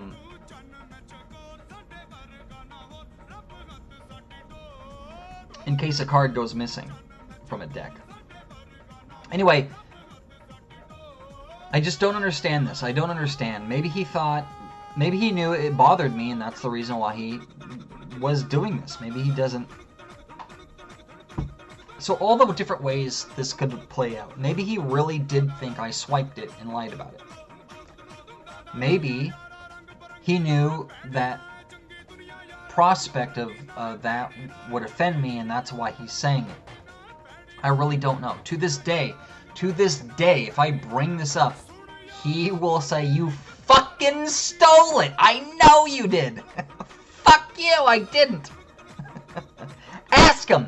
Ask him! Oh man, that's what I'm gonna do. If I ever see Shanaz again, and Adis is around, I'm gonna be like, fucking tell him! Tell him you gave that shit to me, tell him I fucking asked! And then he would lie and say he fucking stole that shit. Fuck you guys!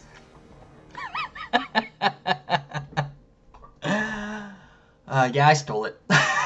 No, I didn't. I just fucked myself, didn't I? Oh, man. Crazy fucking shit. And, you know, these are one of the harmless stories. These are one of the harmless stories of how things were with me and the political climate within the household there, the alliances, the backstabbing, the rules, the non-existent rules. This was par for the course. I wasn't really happy as a teenager. In fact, I was miserable. But it wasn't because of them. I wish I had better friends. I wish I had more friends. You know, I really only had the two friends, the two older brothers. I wish I had more friends. I was friendly with the family. Like, I loved the mom, I loved the dad, I loved the sisters, I loved the younger brothers. But, and I love Zooton. Zooton, I'll get into him a little bit too. He's from the other family. I loved them, and they were like family, but only the two of them were, you know, really my friends. And that's something that changed over time. They went from friends to family friends. So they kind of got downgraded over time. For different reasons. Like, Adis got upgraded. Adis was like a family friend. He was like the little bro of my friend. And, you know, as we grew up and I got to spend more time with them, I started to hang out with Adis more. It's not uncommon. Like, I'm sure tons of people hung out with someone and they eventually became closer friends with, you know, someone that, you know, would hang out with them in their crew. You know, a brother or a friend of a friend. Just, it happens. A good example would be my friend Chris, my family friend Chris. He brought around someone he knew, and I would go over to his joint and hang out and stuff, and, you know, he would be there. What was his name? Not friends with him now, but, man, that's a funky story, man. Tim was his fucking name. Fucking, I became better friends with Tim than I did my friend Chris. And the two of them had a falling out, and, you know, I was still friends with them both. Chris didn't like that I was hanging out with Tim, like it was his girlfriend, or I was his girl, I don't know. But I was like, you know, fuck it. If only one of you guys want to hang out, I guess I'll hang out with the cool, I don't know.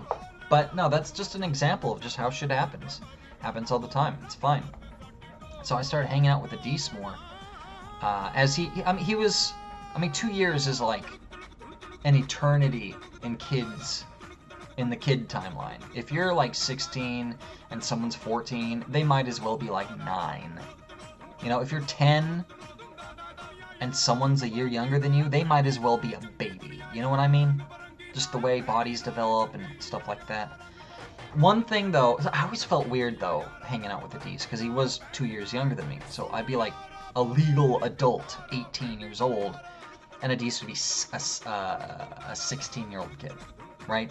Like, saying it like that sounds weird, but in reality, it's just 2 years difference. I will say this, though. Adis was intellectually... Nobody likes to admit this because it makes them sound bad, but I'm just gonna say it. It might make me sound a little bad, but intellectually, Adis was not my junior. Intellectually, Adis was my peer. I always considered him my peer. He did dumb, crazy, wild shit. Sometimes he would just say stuff. Urgh! It's like, dude, what the fuck? Grow up. But I contribute a lot of that to just, you know, being foreign and not having proper education system and stuff. But dude was smart. very well-grounded.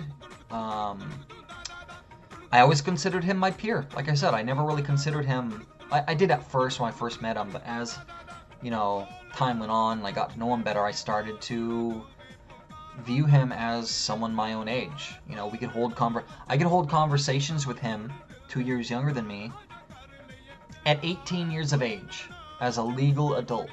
I could hold more meaningful adult conversations with this 16-year-old kid than I could his older brother that was my own age.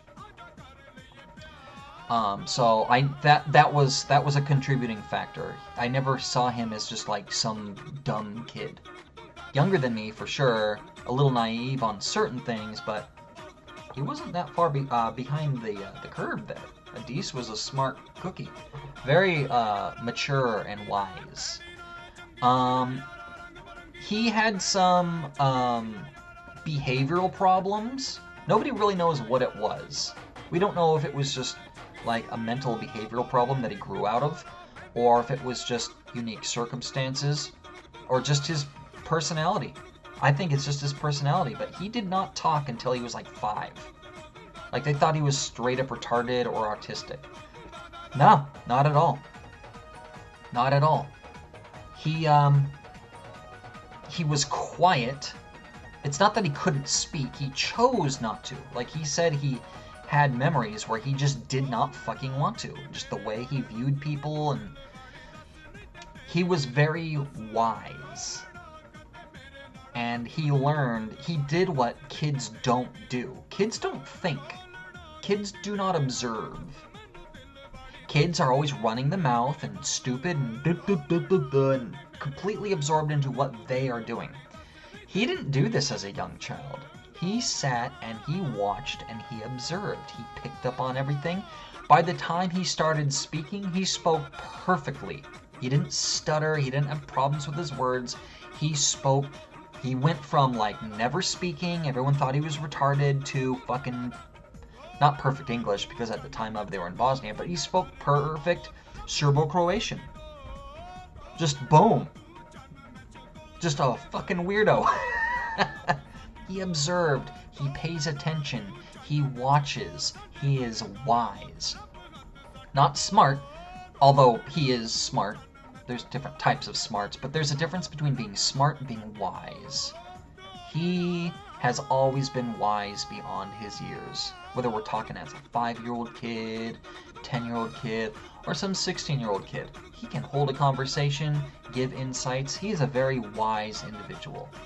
He's 2 years younger than me, so he's 36, but he's as wise as, you know, a 70 or an 80-year-old. You know, you ever walk up on a 70 or an 80-year-old at a bus stop who isn't senile and you just chat up a conversation with them? And you're like, damn, this guy is wise. This guy is wise. He's been here for a while. That's the type of conversation you have with Adis almost every time you talk to him. Very wise guy. Very smart. And I always admired that about him. He always just seemed ahead of the game. You know, I envy that. I envy that. I'm a little jealous of that. No one likes to be, you know, average. Although I do consider myself above average when it comes to intellect and IQ and common sense and stuff. I have my faults for sure. I got my blind spots. I do. Like, they tell me the same thing, that I'm very smart. But I do... I am a very smart person. But I do some stupid fucking shit. He does some stupid... Oh, man. I guess the same thing applies to him. He has probably done the stupidest shit I've ever seen anyone do. But his baseline is he's got an 80-year-old wise brain in that fucking hard-ass head of his. And I don't mean like old and addled. I mean wise. He is very wise. Anyway, enough stroking his ego. I always felt like he was my peer. And that's part of the reason why I you know, became fast friends with him. It's because I didn't feel like he was just some dumb kid. And then you got that. He would come to my house. He would tell me to. He would come to my house. There was a lot of times that when he showed up, he was hiding from the police. The police never knocked on my door. The police never knocked on door. I am sure that the police got called, he bounced out, and came to my house to hide. The police have never knocked on my door. I am sure there were times where they were like, he's at Turbo's house.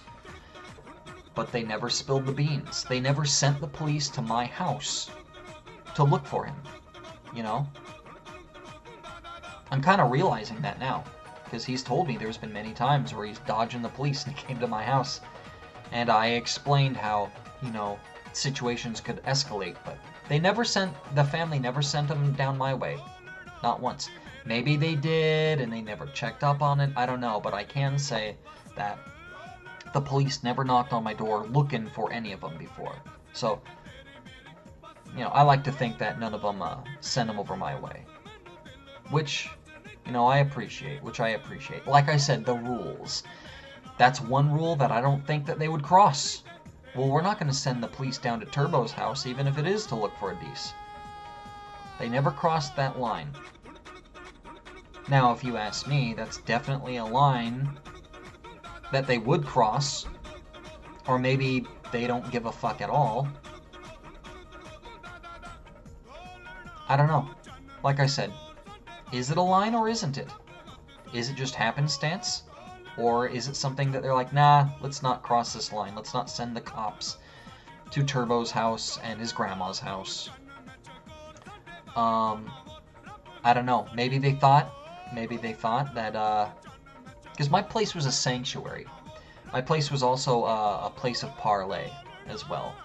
I had to have some rules myself. When you come to my house, there's no fighting. There's no fighting. This is a good chance to introduce the second family, the Muratoviches. So, the main family, the Bosnians, they were the ones that I hung out with the most. They had children that were my age, and I just knew them for longer.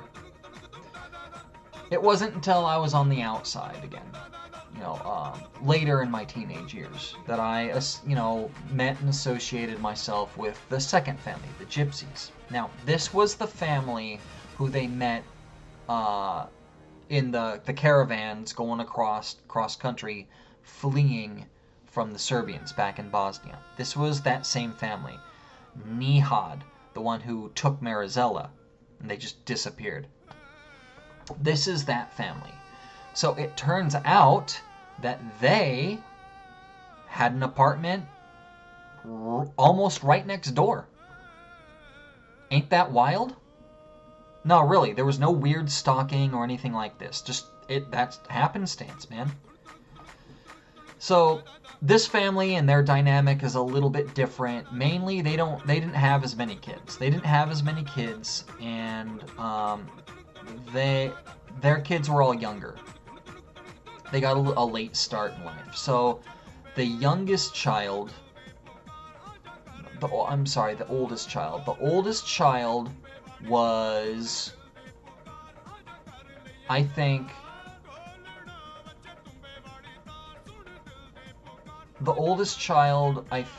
was 2 years younger than me and Shanaz. He was a female. And then after that was Zutan. I think there's a good 3-4 years after that. It wasn't like the Bosnians, where it's every 2 years they had a kid. Over here, it was more mixed match. So their eldest child was like younger than me, and then Zutan was a few years younger than her, and then they had another girl, Ramiza, and then they had the youngest was a little boy named Selmir. They just had 4 of them, 2 boys and 2 girls. But they were all on the younger side, so they were all kind of aged out. They weren't like my peers. They were all like little ones. And their parents were a thing. All four of them, the husband and wife, both families, they all hung out with each other. You know, they come over here to America, they don't know anyone else. And so they talk and they chat it up and stuff, and they're all kind of living their life here in this America, and they have the government, you know, come in and kick their feet around and stuff. Like I said, when the dad backhanded the mom in front of a social worker.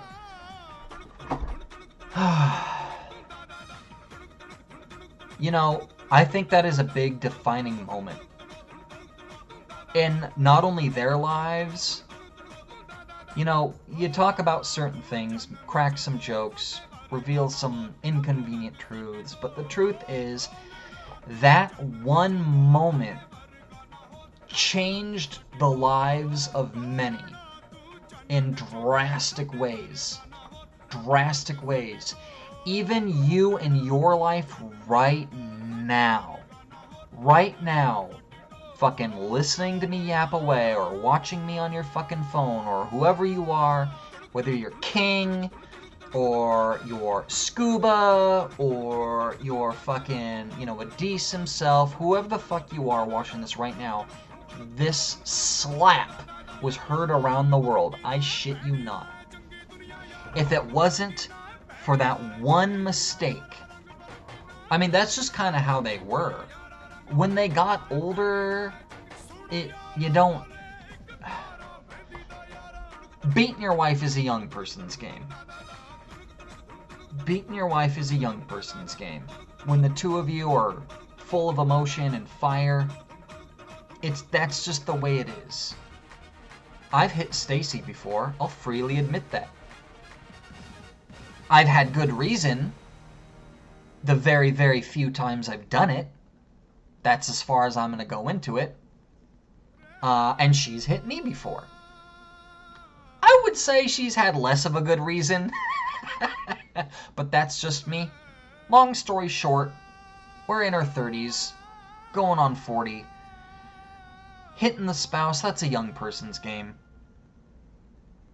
The last time either of us hit each other was we were in our 20s. We were both full of fire and brimstone, disagreeing on everything, and blah, blah, blah, blah, blah. We're pretty unified these days, you know. I think that's just what happens when you get older. I don't. If you're in your 50s and you're still backhanding your wife, you're doing it wrong. But, you know, they were younger. They were younger, and like I said, I'm guilty as well. But it ain't like that anymore. It ain't fucking like that anymore.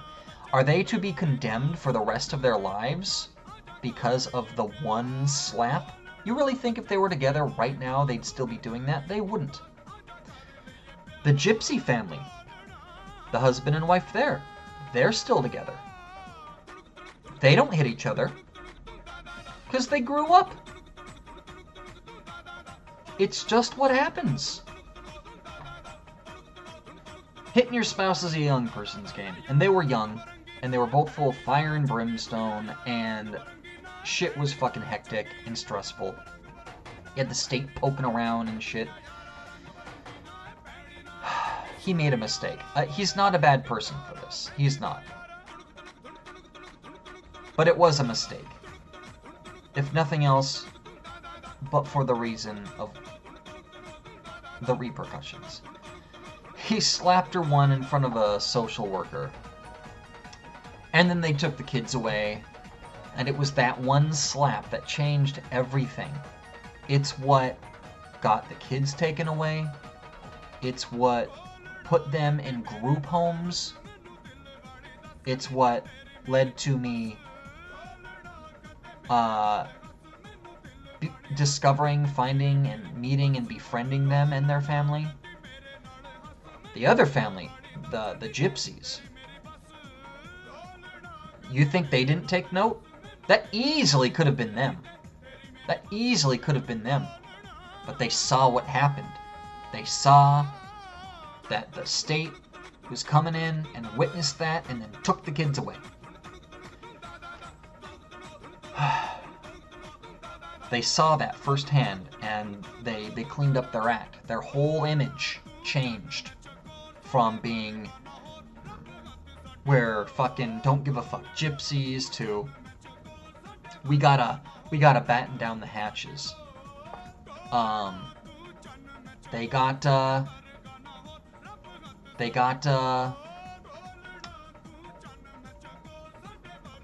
their citizenship.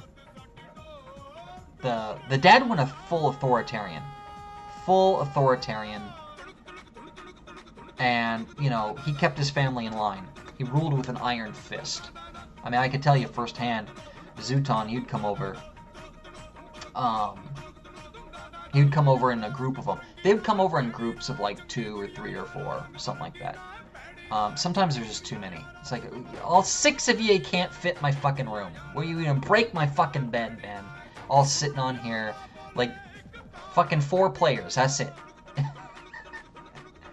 But no, like, Zooton, like, he had to call and check in all the time, and I gotta be home at this time, or else, Babo's, he just, those kids who are just, I'm not saying he was afraid his dad would beat him, but I'm sure he would, I don't know. Not really, just, the kids who are just like, oh, I have to do exactly what, my parents tell me to. It's like, bro, be a kid. Rebel a little bit. It's fine. Take that sip of beer. When kids are discovering porn for the first time, there's always the one kid who's like, I don't want to look at that because my dad told me it's wrong. There's always the one kid. Zooton was that kid. Zooton wasn't a good kid. He fucked shit up. He fucked people up. He did what he wanted. He was very hands-on. He was probably the youngest of the bunch. I remember him when they would come over to to my house and stuff like that. He would be touching my shit.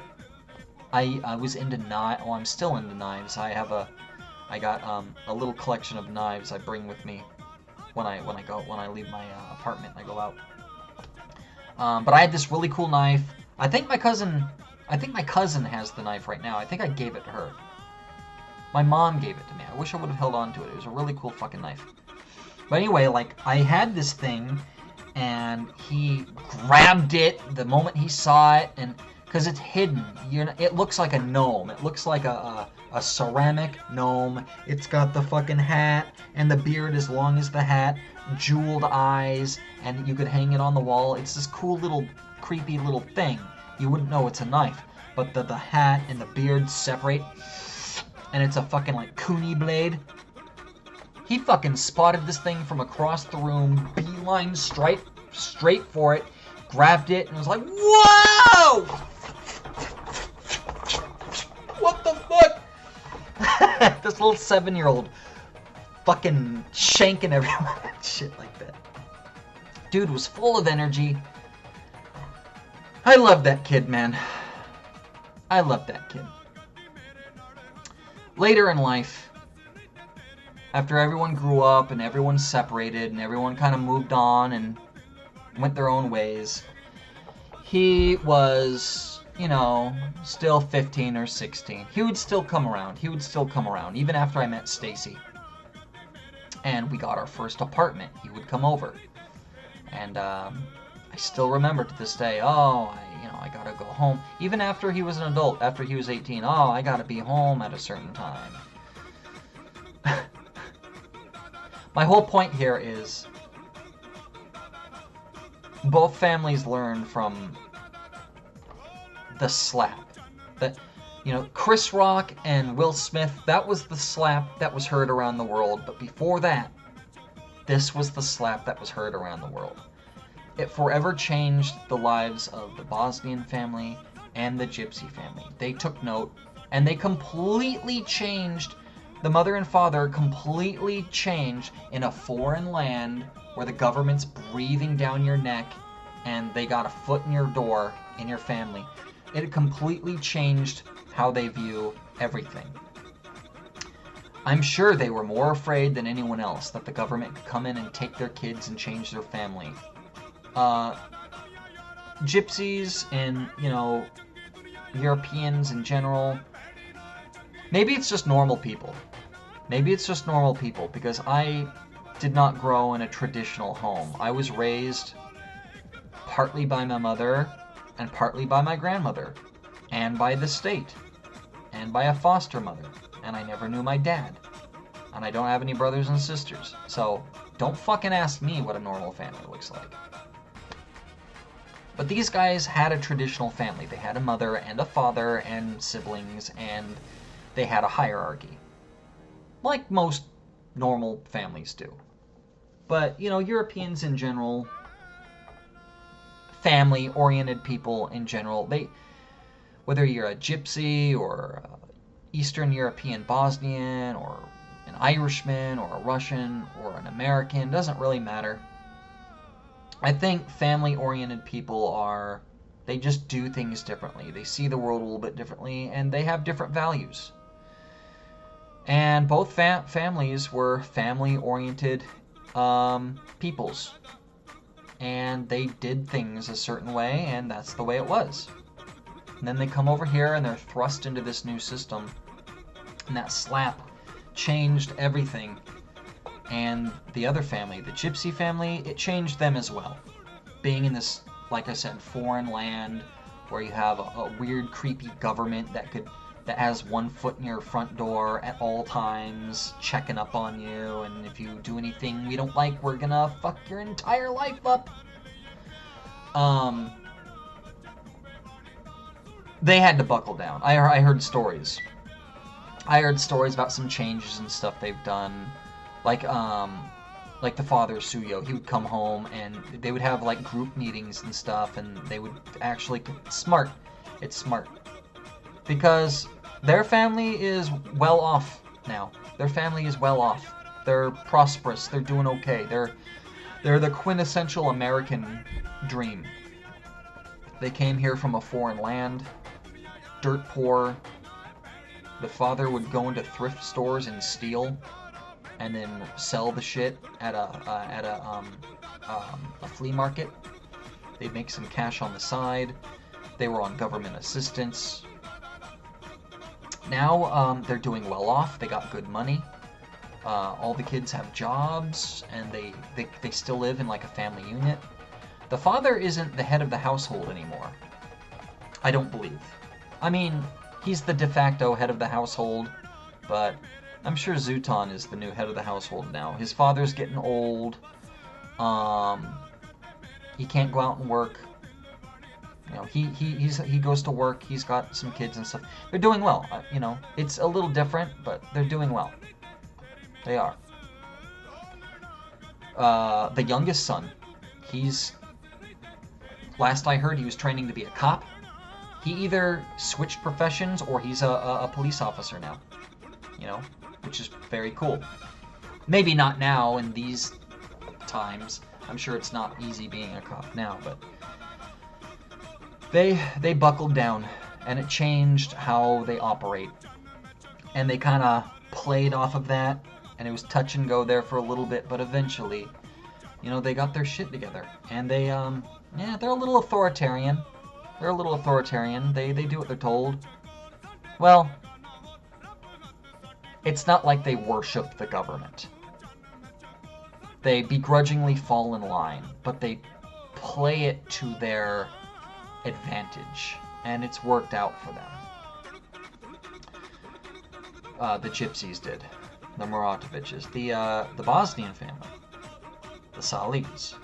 The first family. Very unfortunate what happened. They immediately removed it's like war. When you assassinate the general, the army falls into disarray. They're very traditional in terms of they have a hierarchy. And the father is there as the head of the hierarchy. When you remove the head of the hierarchy, the rest of the house fell in disarray. it should have gone to the mother, the next in line, you know, in terms of the hierarchy. But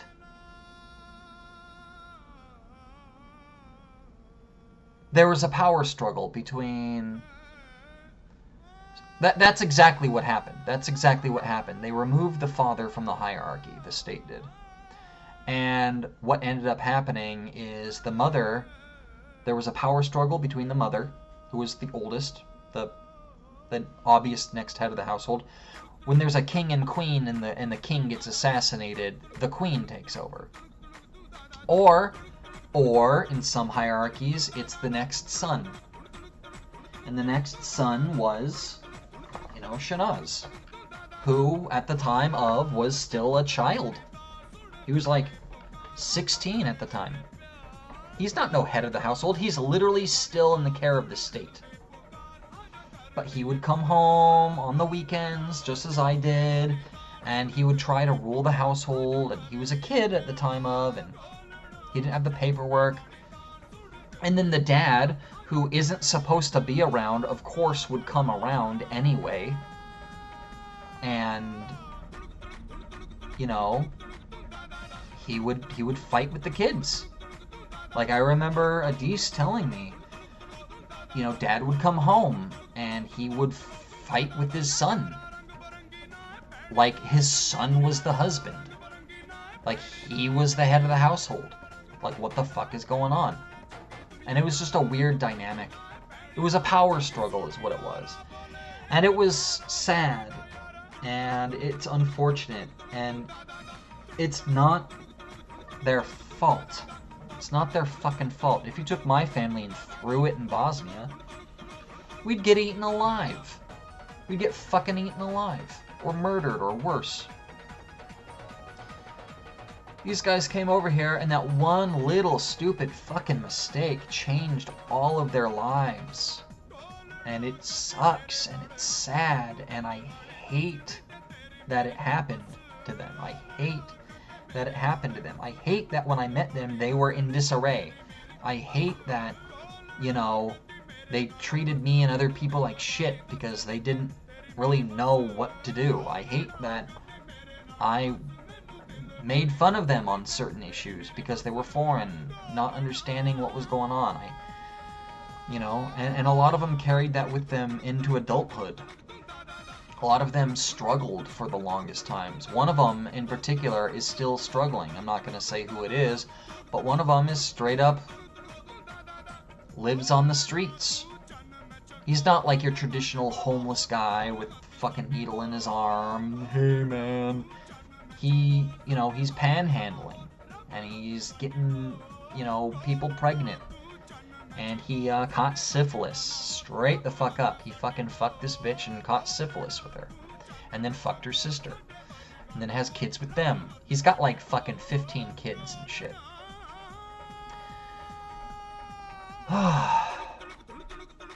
That wouldn't have fucking happened. That wouldn't have fucking happened if it wasn't for the government coming in and shit. So, two families. One was completely ripped apart, and the other one is doing fairly well in the long term because of an authoritarian regime change within the household. And then there's me. I never would have met them if I didn't meet the kids in the group home. Never would have hung out with them. Never would have hung out with them if it wasn't for me meeting them in the group home. And that's what I'm thankful for. If I didn't have... My foot itches like a son of a bitch. That's why I'm like fiddling around and shit. If all my friends left me when I went into this system, and it was really tough. If I didn't have this family to, you know, fall back on, you know, in my teenage years, you know, I don't know what I would have done. I probably would have clinged to another family or something like that, but I did enjoy my time with them. Like I said, too many... I'm kind of rambling here. I'm out of focus as fuck. Come on, focus, focus, focus. There we go. A ton of stories. Not a lot of them show them all in the best of light.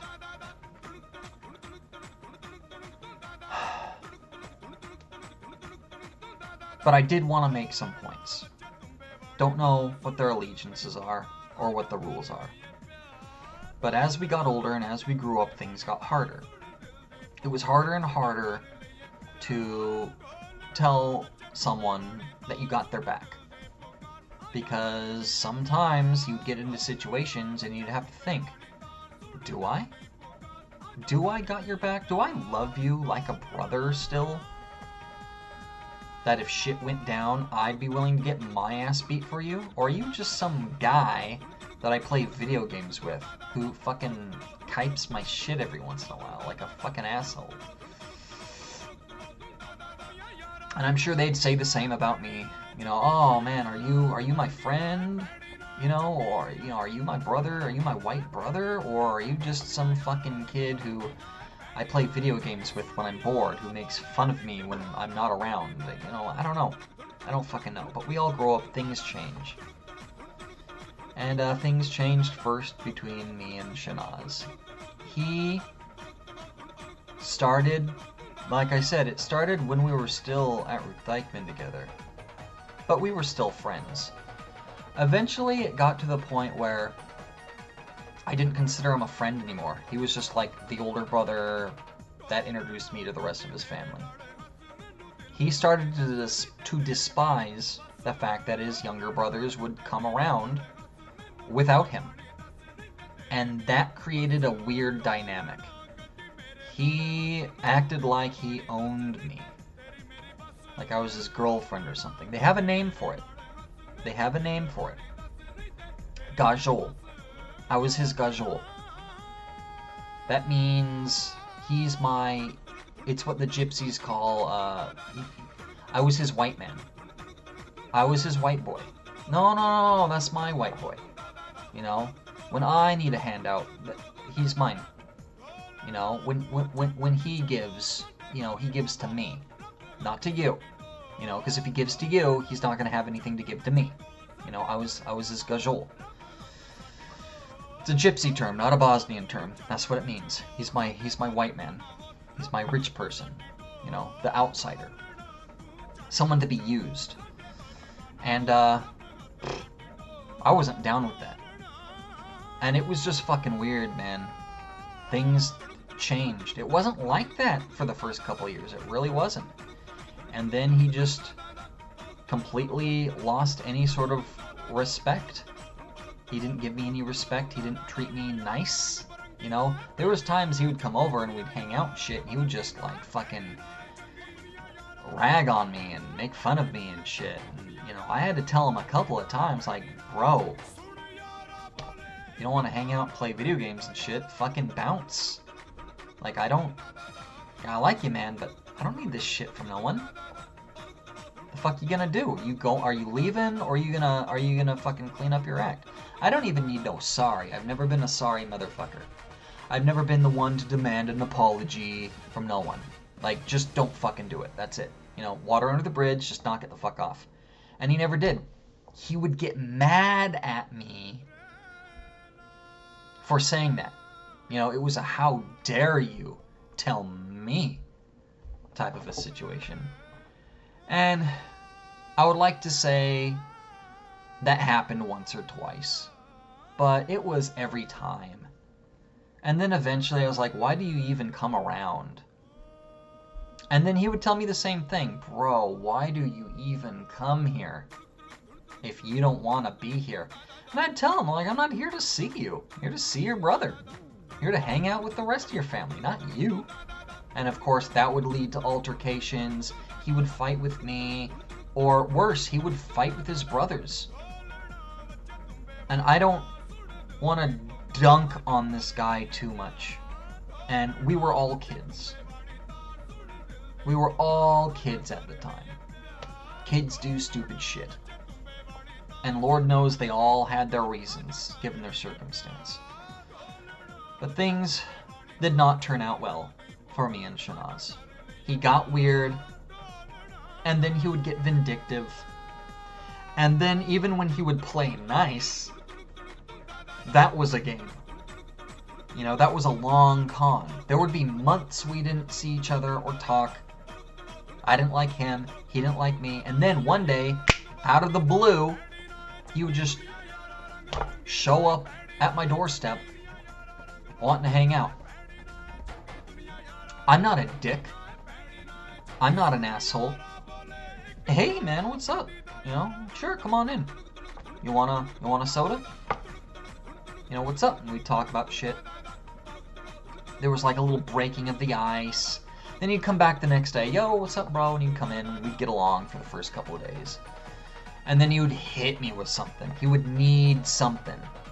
He would need some money. Or he wanted me to lend him his car or something. The answer was always no. I mean, I gave him $5 here and there. But like, his long cons never panned out. I knew if I gave him the keys to my car, I'd never see the car again. I don't care what the story was he told me or what was going on. I knew. And I knew he'd claim that it got stolen. If he could get away with it, maybe he would have taken my car, but that was very short-lived because he got himself he's a car guy. He got himself a car at an early age, not as young as me, but he got himself a car, a nice one too, and it was done after that. He always had a car. He would trade it in. He's got a nice fucking car. Him and his other brother, Javad, they're both car guys. They actually worked for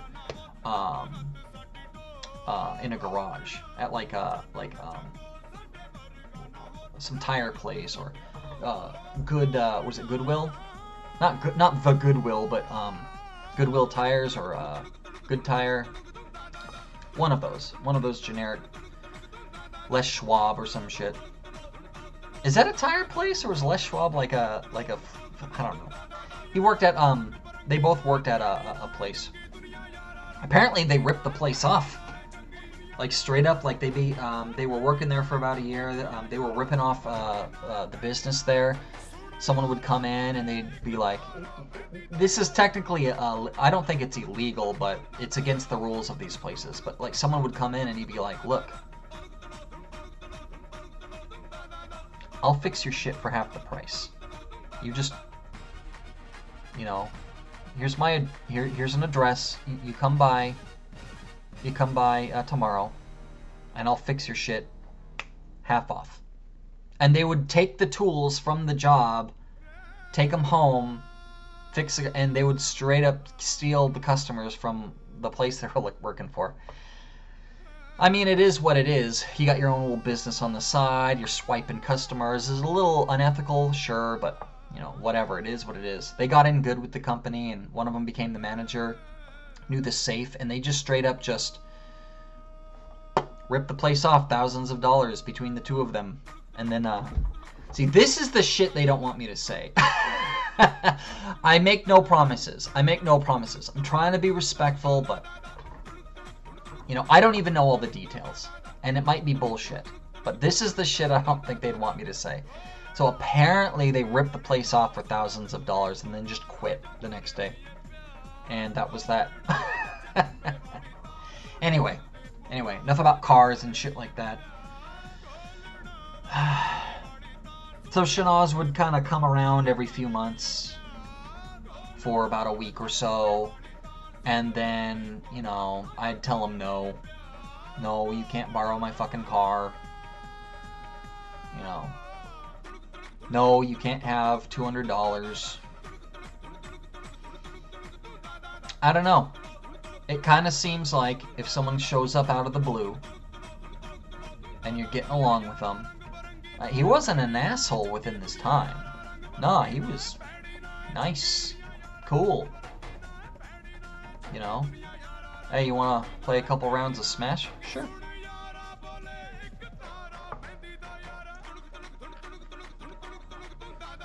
If you come around out of the blue like that, hang around for like a week, and then, you know, you hit me with the big ask, and I tell you no, and then you tell me to fuck off, and then you disappear and I don't see you again.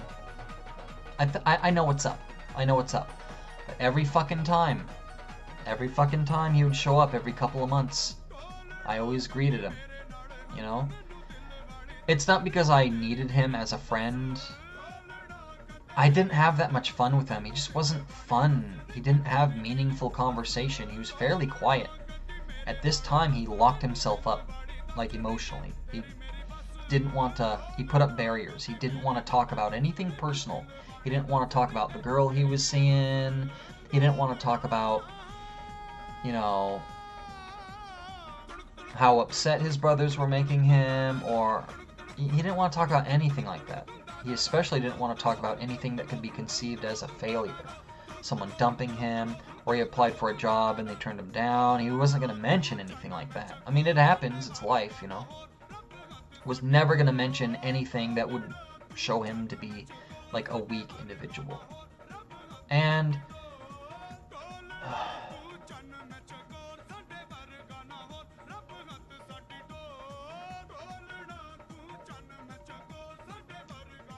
I do not judge his character based on those merits. I do not. Because I get it. Everything can be explained. It just fucking sucks. And, you know, he was my first friend out of, you know, the families. You know, I knew him longer than anyone else. And he's the guy who, every time my name gets brought up, he's like, you still fucking hang out with that fucking guy? Like, we didn't fucking... Like, we weren't at each other's fucking houses 24/7 for 10 fucking years, you fucking idiot. Like, not even an asshole at this point. Just, you're lying to yourself. I don't see you. I don't know what you're fucking doing, but my God. My fucking God. Yeah, and then months turn into years. Then he would come around every year or so. There was a good 3 years I didn't see him the last time. The last time I saw him, last time I saw him, I was in the hospital.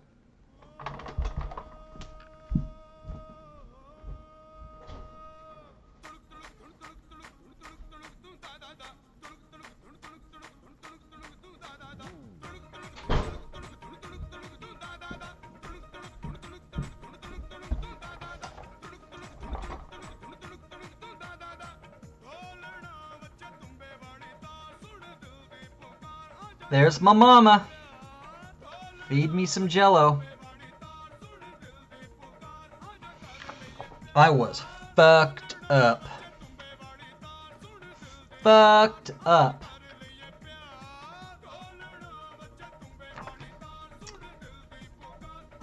I overdosed. And I woke up like 5 days later in the hospital in this state.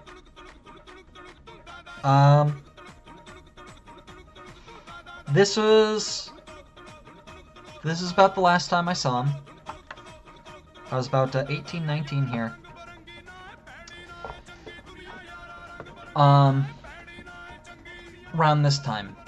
He started dating my cousin, the cousin I talk about all the time, right? The one that lives in Eastern Washington. He's kind of a bitch. The one who freaked out over George Floyd. Yeah, he was dating her behind everyone's back. She was 15 at the time. Not illegal, but, you know, it is what it is. No one liked it. I, of course, didn't like it. I didn't give a fuck that he was dating my cousin. I just didn't like the fact that he was dating my 15-year-old cousin. It's like, dude, can't you just wait a year or two and cash your shit in? Like, that was my whole thing. It caused a huge rift in our family. Brittany didn't speak to anyone in our family. Like, They were dating, no one knew about it, and then it came out, and I didn't see my cousin for 3 years. Last I saw of her, she was a 15-year-old girl, and then all of a sudden she was an 18-year-old adult. I had to meet my cousin all over again as a different person. They were dating, and like I said, during this whole time, she didn't talk to her aunts. She didn't see her grandmother. She didn't come around and see me. She was still living with her mom for the time, and then they had a big blowout. I don't know what happened. Like, she got into an argument with Shanaz over something, and, you know, I guess she was forced to pick a side. What's a teenage girl dating an older guy gonna pick? Are they gonna pick the mom and dad? They're not gonna pick the mom and dad. Anyway, it's all water under the bridge, and if relationships and marriage have taught me anything, is that you don't fucking know. You don't fucking know what the fuck is going on exactly. So I'm not gonna sit here and spin tales and gossip. All I could tell you is my experience from the point of view of, you know, at the time of, I didn't like it, but it wasn't an end-all, be-all. You know, if they would have sat down, the two of them, and talked to me, I would have told them straight up, I don't care that you guys are dating, but bro, couldn't you just wait a couple years? I'm sure they would have said, no, we can't. And I've been like, alright, fine, whatever, just, you know, whatever. And I would have gotten over it. But they made it such a big deal because they had to annex her from the rest of her family, which was just slimy. And some people say he made her do that. Like, he stole her away, just like Nihad did with Marizella, and made, you know, like a fucking dirty gypsy, and made her not... I don't believe that. I don't believe that. I think he implied it, but she went along with it all on her own volition because she didn't want to be judged, and she knew that her family members looked down on it. I think that's all it was. But if they could have just been a little honest, things would have been different. Again, things would have been completely different. But I don't judge them too harshly. We're all adults now. We're all with different people. I'm married. He's married. She's married. We're all fucking married to different people now. You know, some of us have kids and shit, so... So this was this was like one of the last times I saw him. It was shortly after this, you know, we all got the news that they were dating. And then they bounced out, and I didn't fucking see him for three fucking years. And then I hear through the grapevine that they broke up. And not a couple of days later, there was a knock at the door. He wanted something. He wanted me to hook him up with my cousin. He wanted me to help get her back. The way I looked at it at the time is she's an adult now, she's 18. I stay true to what I said. I didn't have a problem with them dating. I just had a problem with them dating while she was 15. She's 18 now. She's an adult. Whatever. He was so broken up. I felt sorry for him. I would feel sorry for anyone in this case. I've had bad breakups before. It is not fun. I've literally rolled around on the ground crying for hours like a bitch because of a breakup. Nothing sucks that bad. Nothing sucks that bad. Not even the death of my own mother, who I loved to death, and it hit me hard. Breaking up with my first love was harder. It was. It sucks. Oh my god, it sucks. I can't tell you how much it sucks. So, you know, from man to man. I get it, man. It sucks. I was trying to help him, but it just didn't work out. The final words, the final time we talked, the final time I saw him was after about a couple of weeks. You know, I went to talk. I talked to Brittany. I gave her like some notes I had helped him write and stuff like that, and she had said, "Look, you know, She was like confused and weirded out. She's like, "Why are you coming to me with this?" I'm telling her, like, he's my friend. I'm trying to help him out. I'm trying to help a nigga out. Like, what am I supposed to do? You know? I told him I'd ask. I'm asking. Like, you just give me your answer. It doesn't have to be anything more than that. She's like, nah, the answer is just fucking no. And so I told him this. I told him straight up, like, look, I didn't tell him exactly how she said it because she was mean when she said it. I wasn't going to be like, oh, here's what she said. Like, I wasn't going to do that. That's just fucking mean. So I just told him in my own words, like, bro, like, it's no. Like, I'm trying to tell you, like, this. And he thought I was lying. He thought I was sabotaging. And his final words were, look, I mean, he said it straight from the horse's mouth. I don't even have to question anything. Straight from the horse's mouth, he goes, paraphrasing here, but he's like, look, I came back into your life after 3 years, not because I gave a fuck about you, but because I thought I had a chance of getting back together with her. I see now that that's not the case, so I have no more use for you. So, I'm gonna take off. Peace out. Gotta be honest, as harsh as that sounds, it didn't really bother me. It bothered me a little bit. What bothered me the most about it is just the sheer... There's just certain shit you don't say. Like, if you're a pedophile or a murderer, you don't go around saying that you're a pedophile and a murderer. You don't do that, even if it's true. Because there's just shit you don't fucking just, like, throw out there like that. He threw that shit out here. Like it was gonna hurt my feelings and make me feel bad. It's like, damn, you are gross, bro. Don't fucking say that to anyone. Because someone 10 years later will make a video about how fucking gross and fucked up you are. But, you know, like I said, I'd be lying if I said it didn't bother me. It did. Because some part of me was like, you know, I love your family, I value you as a contributor, you know, I would like, we weren't friends anymore, but I would have liked to be friends, you know. I was out there fucking chicks without him. Apparently he's the guy. Well, not apparently, he is the fucking dude. He is the fucking guy. If you fucking go have drinks with this dude, you're getting laid by someone. He can do anything. He's the man. And I never had that relationship with him. When I was out there getting my fuck on, it would have been cool if he was my fucking wingman.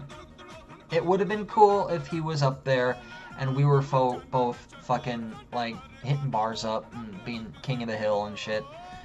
It would have been cool. Because I didn't really have the people that I wanted to do that. You know what I mean? So, it would have been fucking cool. But it never happened, because, you know, it is what it is. And that was the last time I saw him. I was about 21 or so, 21, 22. So,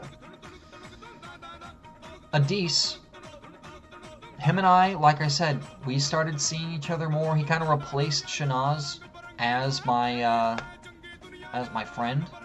You know, my best friend. And, him and I have had some falling outs and some fights and some disagreements. Sure. But, and also, I want to be clear, I didn't replace anyone. You know, I didn't replace Shanaz with Adis. I was friends with both of them. I like the whole family. I still do. But, Adis was just more my style. They say opposites attract. Adis, we couldn't have been more opposites. He was very... All the dudes in the family were very health conscious and stuff. You know, Shanaz wanted to bulk up and be the big, buff, strong guy. Adis didn't really give a fuck about that. Adis just wanted to be healthy, even from a young age. Health is wealth, man. You know, eat the right food. He incorporated everything. It's not just about working out, it's the cardio. You know, you need to be outside, the fresh air. Don't just walk around the city. Go to the parks, go to the woodlands. Eat healthy, eat right, you know? He would refuse sodas and candy and shit when we were younger just because it's bad for you. He would straight up tell me, I'd be like, bro, you gotta try this, it's so good. He's like, no, I don't want it. He's like, no, fucking open up, have some, it's so fucking good. No, why not? Why would you say no? Because it's not good for you. It's got sugar and fat and gross chemicals and shit. It's always been about health as wealth. So, you know, the whole family's been like that. Adis, man, he wasn't about, you know, getting the chicks, bro, or anything like that. He's always been lean and stuff like that. You know, that was him. Way more health conscious than any of them. Certainly more than me. Like I said, we couldn't have been more opposites. He didn't even like video games. Like, he was always there in the background, never participating. And, so we talk a lot, and, our taste in women are different, too. Like, we can't... Like, it was rare when we saw, like, a naked picture of a chick on, like, the internet, and, both pined over her. He was always, ooh, look at her. And I was like, ugh, I guess. And then I would be like, nah, this one looks good. And he's like, eh. So just our taste in women, hobbies. I like to read a little bit. He didn't know how to read. Work ethic, you know, everything about us are opposites. Not so much anymore. You know. But when we were younger, we were opposites. And I was fascinated by him, and I suppose he was fascinated by me. And I always respected him. The two younger brothers I don't talk much about. Javad is the third youngest.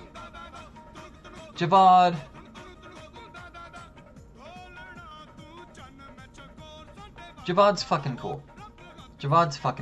I talked to him briefly not too long ago. He has his own business.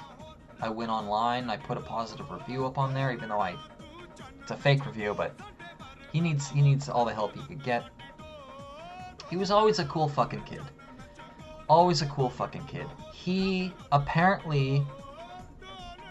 He had some acne. He had some acne when he was real young, when he was going through puberty. There was... They used to call him Pizza Face, and he would get so mad. It's such like a 1980s fucking kid thing to do. Like, nobody these days calls someone with zits Pizza Face, but they fucking called him Pizza Face. He'd get so mad. I heard a story after they were all adults. There's a grand story I gotta fucking tell. I'm gonna tell it real quick right here.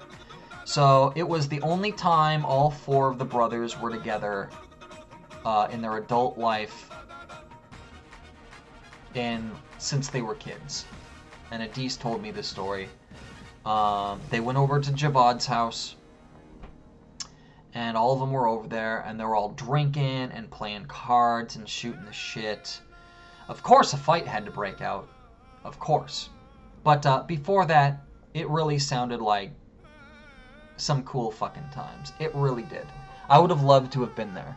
Even if I would have been like a third wheel. I would have loved to have been there, just shooting the shit with all of them, like we were kids again.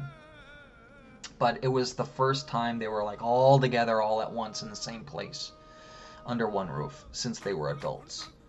And They had a blast, and eventually they got drunk, and out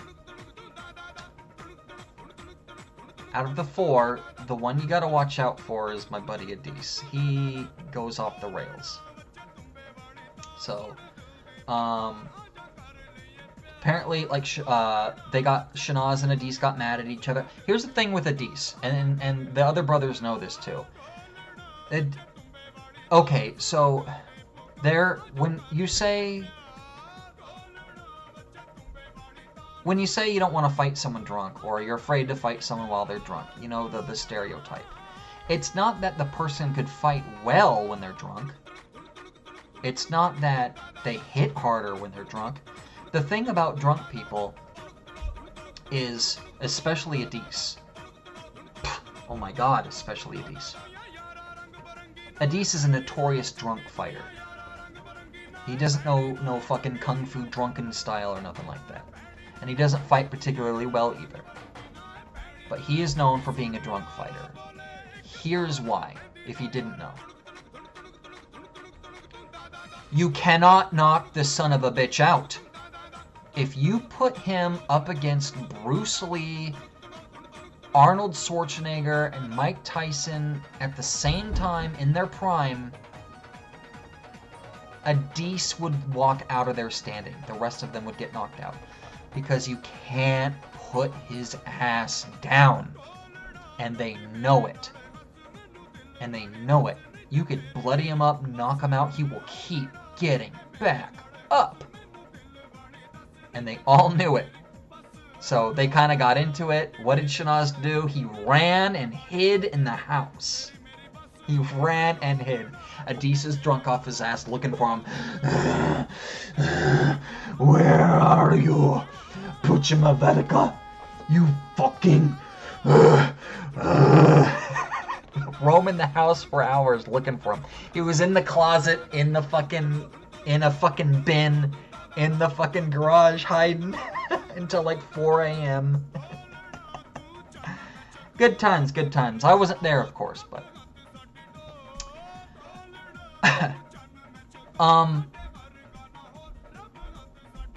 apparently, the youngest brother, Hasi, he called, as adults there in the house, he called Javad Pizza Face. What was that pizza face? What pizza face? And they all started doing it. Knock knock, who's there? Pizza face. Doesn't even have to make any sense. Dees was telling me he was getting pissed. That's Javad though. Javad has a good heart. He's a good kid. He never fucked me over. And he was just a good kid. I always liked him. He's funny. He's funny. They're not... Like, Javad's the comedian out of the four of them. Javad says some funny shit. He's a good storyteller. He'll say something and just make you rollin'. When you're with Javad, you'll always have a good time. I don't have one... There's never been a time where, like, yeah, I was with Javad and he's fucking... What an asshole. Nah, I don't have one story about that. He's always a good guy. I've never gotten super close with him. But, he was a good one. I liked him. And the youngest, Hasi... Well, when I met him, Hasi was like 7 years old. When we were teenagers, he was the youngest. I didn't hang out with him. Every once in a while, he'd come around with the others over to my house and shit, kind of just be there. If we needed a +1 to play Smash Brothers or something, he'd be there.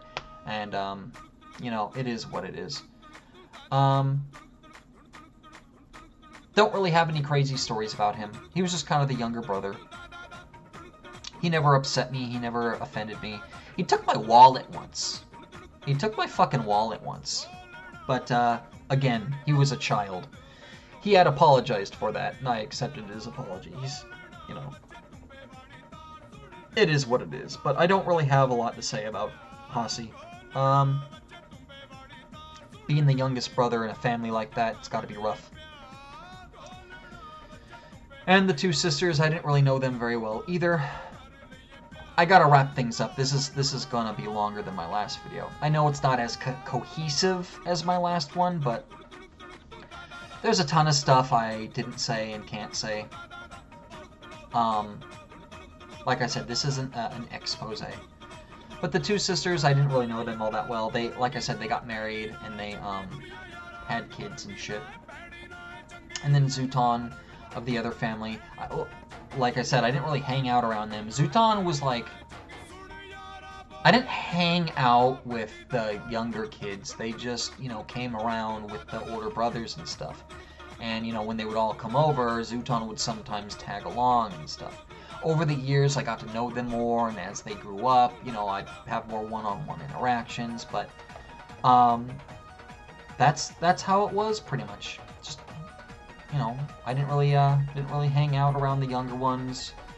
They weren't my age group, but I had some good times with all of them. You got a picture now of how things were and what it was like. It wasn't all good. Very political, very backstabby. I questioned all the time whether or not they were actually my friends. And I don't have a choice but to think of them as a collective, as a family. You know, when one of them wrongs me, unfortunately, it reflects the family as a whole. You know, I'm not trying to judge one by the sins of his fathers or, you know, bullshit like that, but, you know, just with the alliances they strike and the weirdness, I just kind of didn't know. One would say I kind of grew out of it. I grew out of them.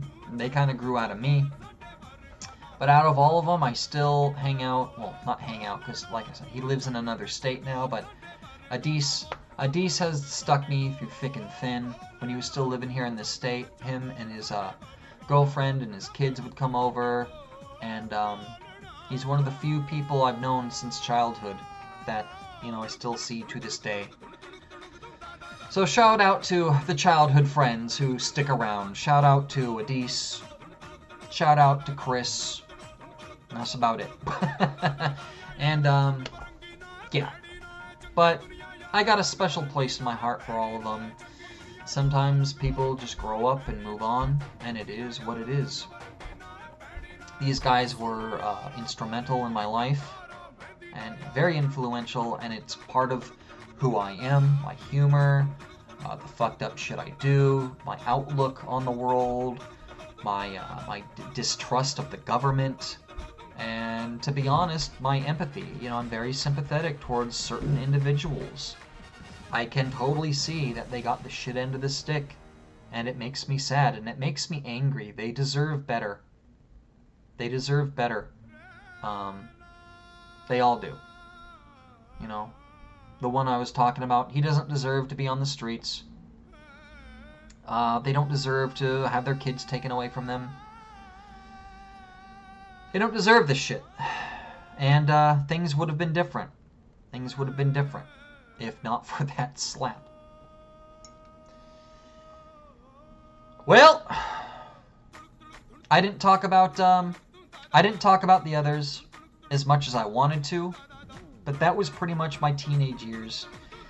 It's very convoluted, and it's just a jambalaya, just this mess of weird stories and people stealing and beating people up and weirdness and just gossip and walking around on a highway and people dodging the cops and, you know, there being 6 or 7 fucking foreigners in my room packed in there like sardines every weekend, and it was just a haze of smells and jokes and fucked upness. And that's really all I have to say. It was the best of times, it was the worst of times. It is what it is, and I'm thankful for it, and I'm thankful for meeting these beautiful people. I'd like to say that's where this ends, and maybe it does, but I'd like to make a part 3. I'd like to make a part 3 of Adulthood. I'd like to make a part 3 of Adulthood and just kind of tell you where they're all now and what they're doing. like I said, most of them are doing pretty well. Most of them are doing pretty well and are successful, and they have families and children. And yeah, it's kind of cool to see. It's kind of cool to see. So maybe I'll do a part 3. I don't know. That's a little... I don't know. I don't want to give y'all up-to-date, info on their current whereabouts, but maybe I will. Maybe I'll do a part 3. In part 3, I'll talk about where Shanaz is now. He's doing pretty good. Dees, very proud of him right now. Javad, proud of him. Talk about more about the dad. I know I hinted about that. Marizella, whatever happened with Marizella. As I said, she's back. She got kidnapped in Bosnia. Now she shows up. I'll tell you about that. I'll tell you about the other family, Suyo. I talked about them a little bit here. How he ruled his family and basically them as kids, but they all got their histories and pasts. The second daughter, Marizella, some shit was happening with her. Brahma. All of them. Zutan, I actually got pretty close with Zutan. A lot like Adis. Like, I considered both of them my brothers, actually. Things didn't end too well with Zutan either. It wasn't like Shanaz, though. Zutan kinda, well, like I said, maybe in a part 3. Maybe in a part 3. But I'll leave you guys be. I got shit to fucking do. I gotta eat. Gotta keep up with my diabetes schedule. And I'll see you guys in a part 3. Maybe not. This might be where it ends. We'll see. Peace, love, and bitches. Fucking... I'll see you guys in the next video. Whenever and whatever that may be.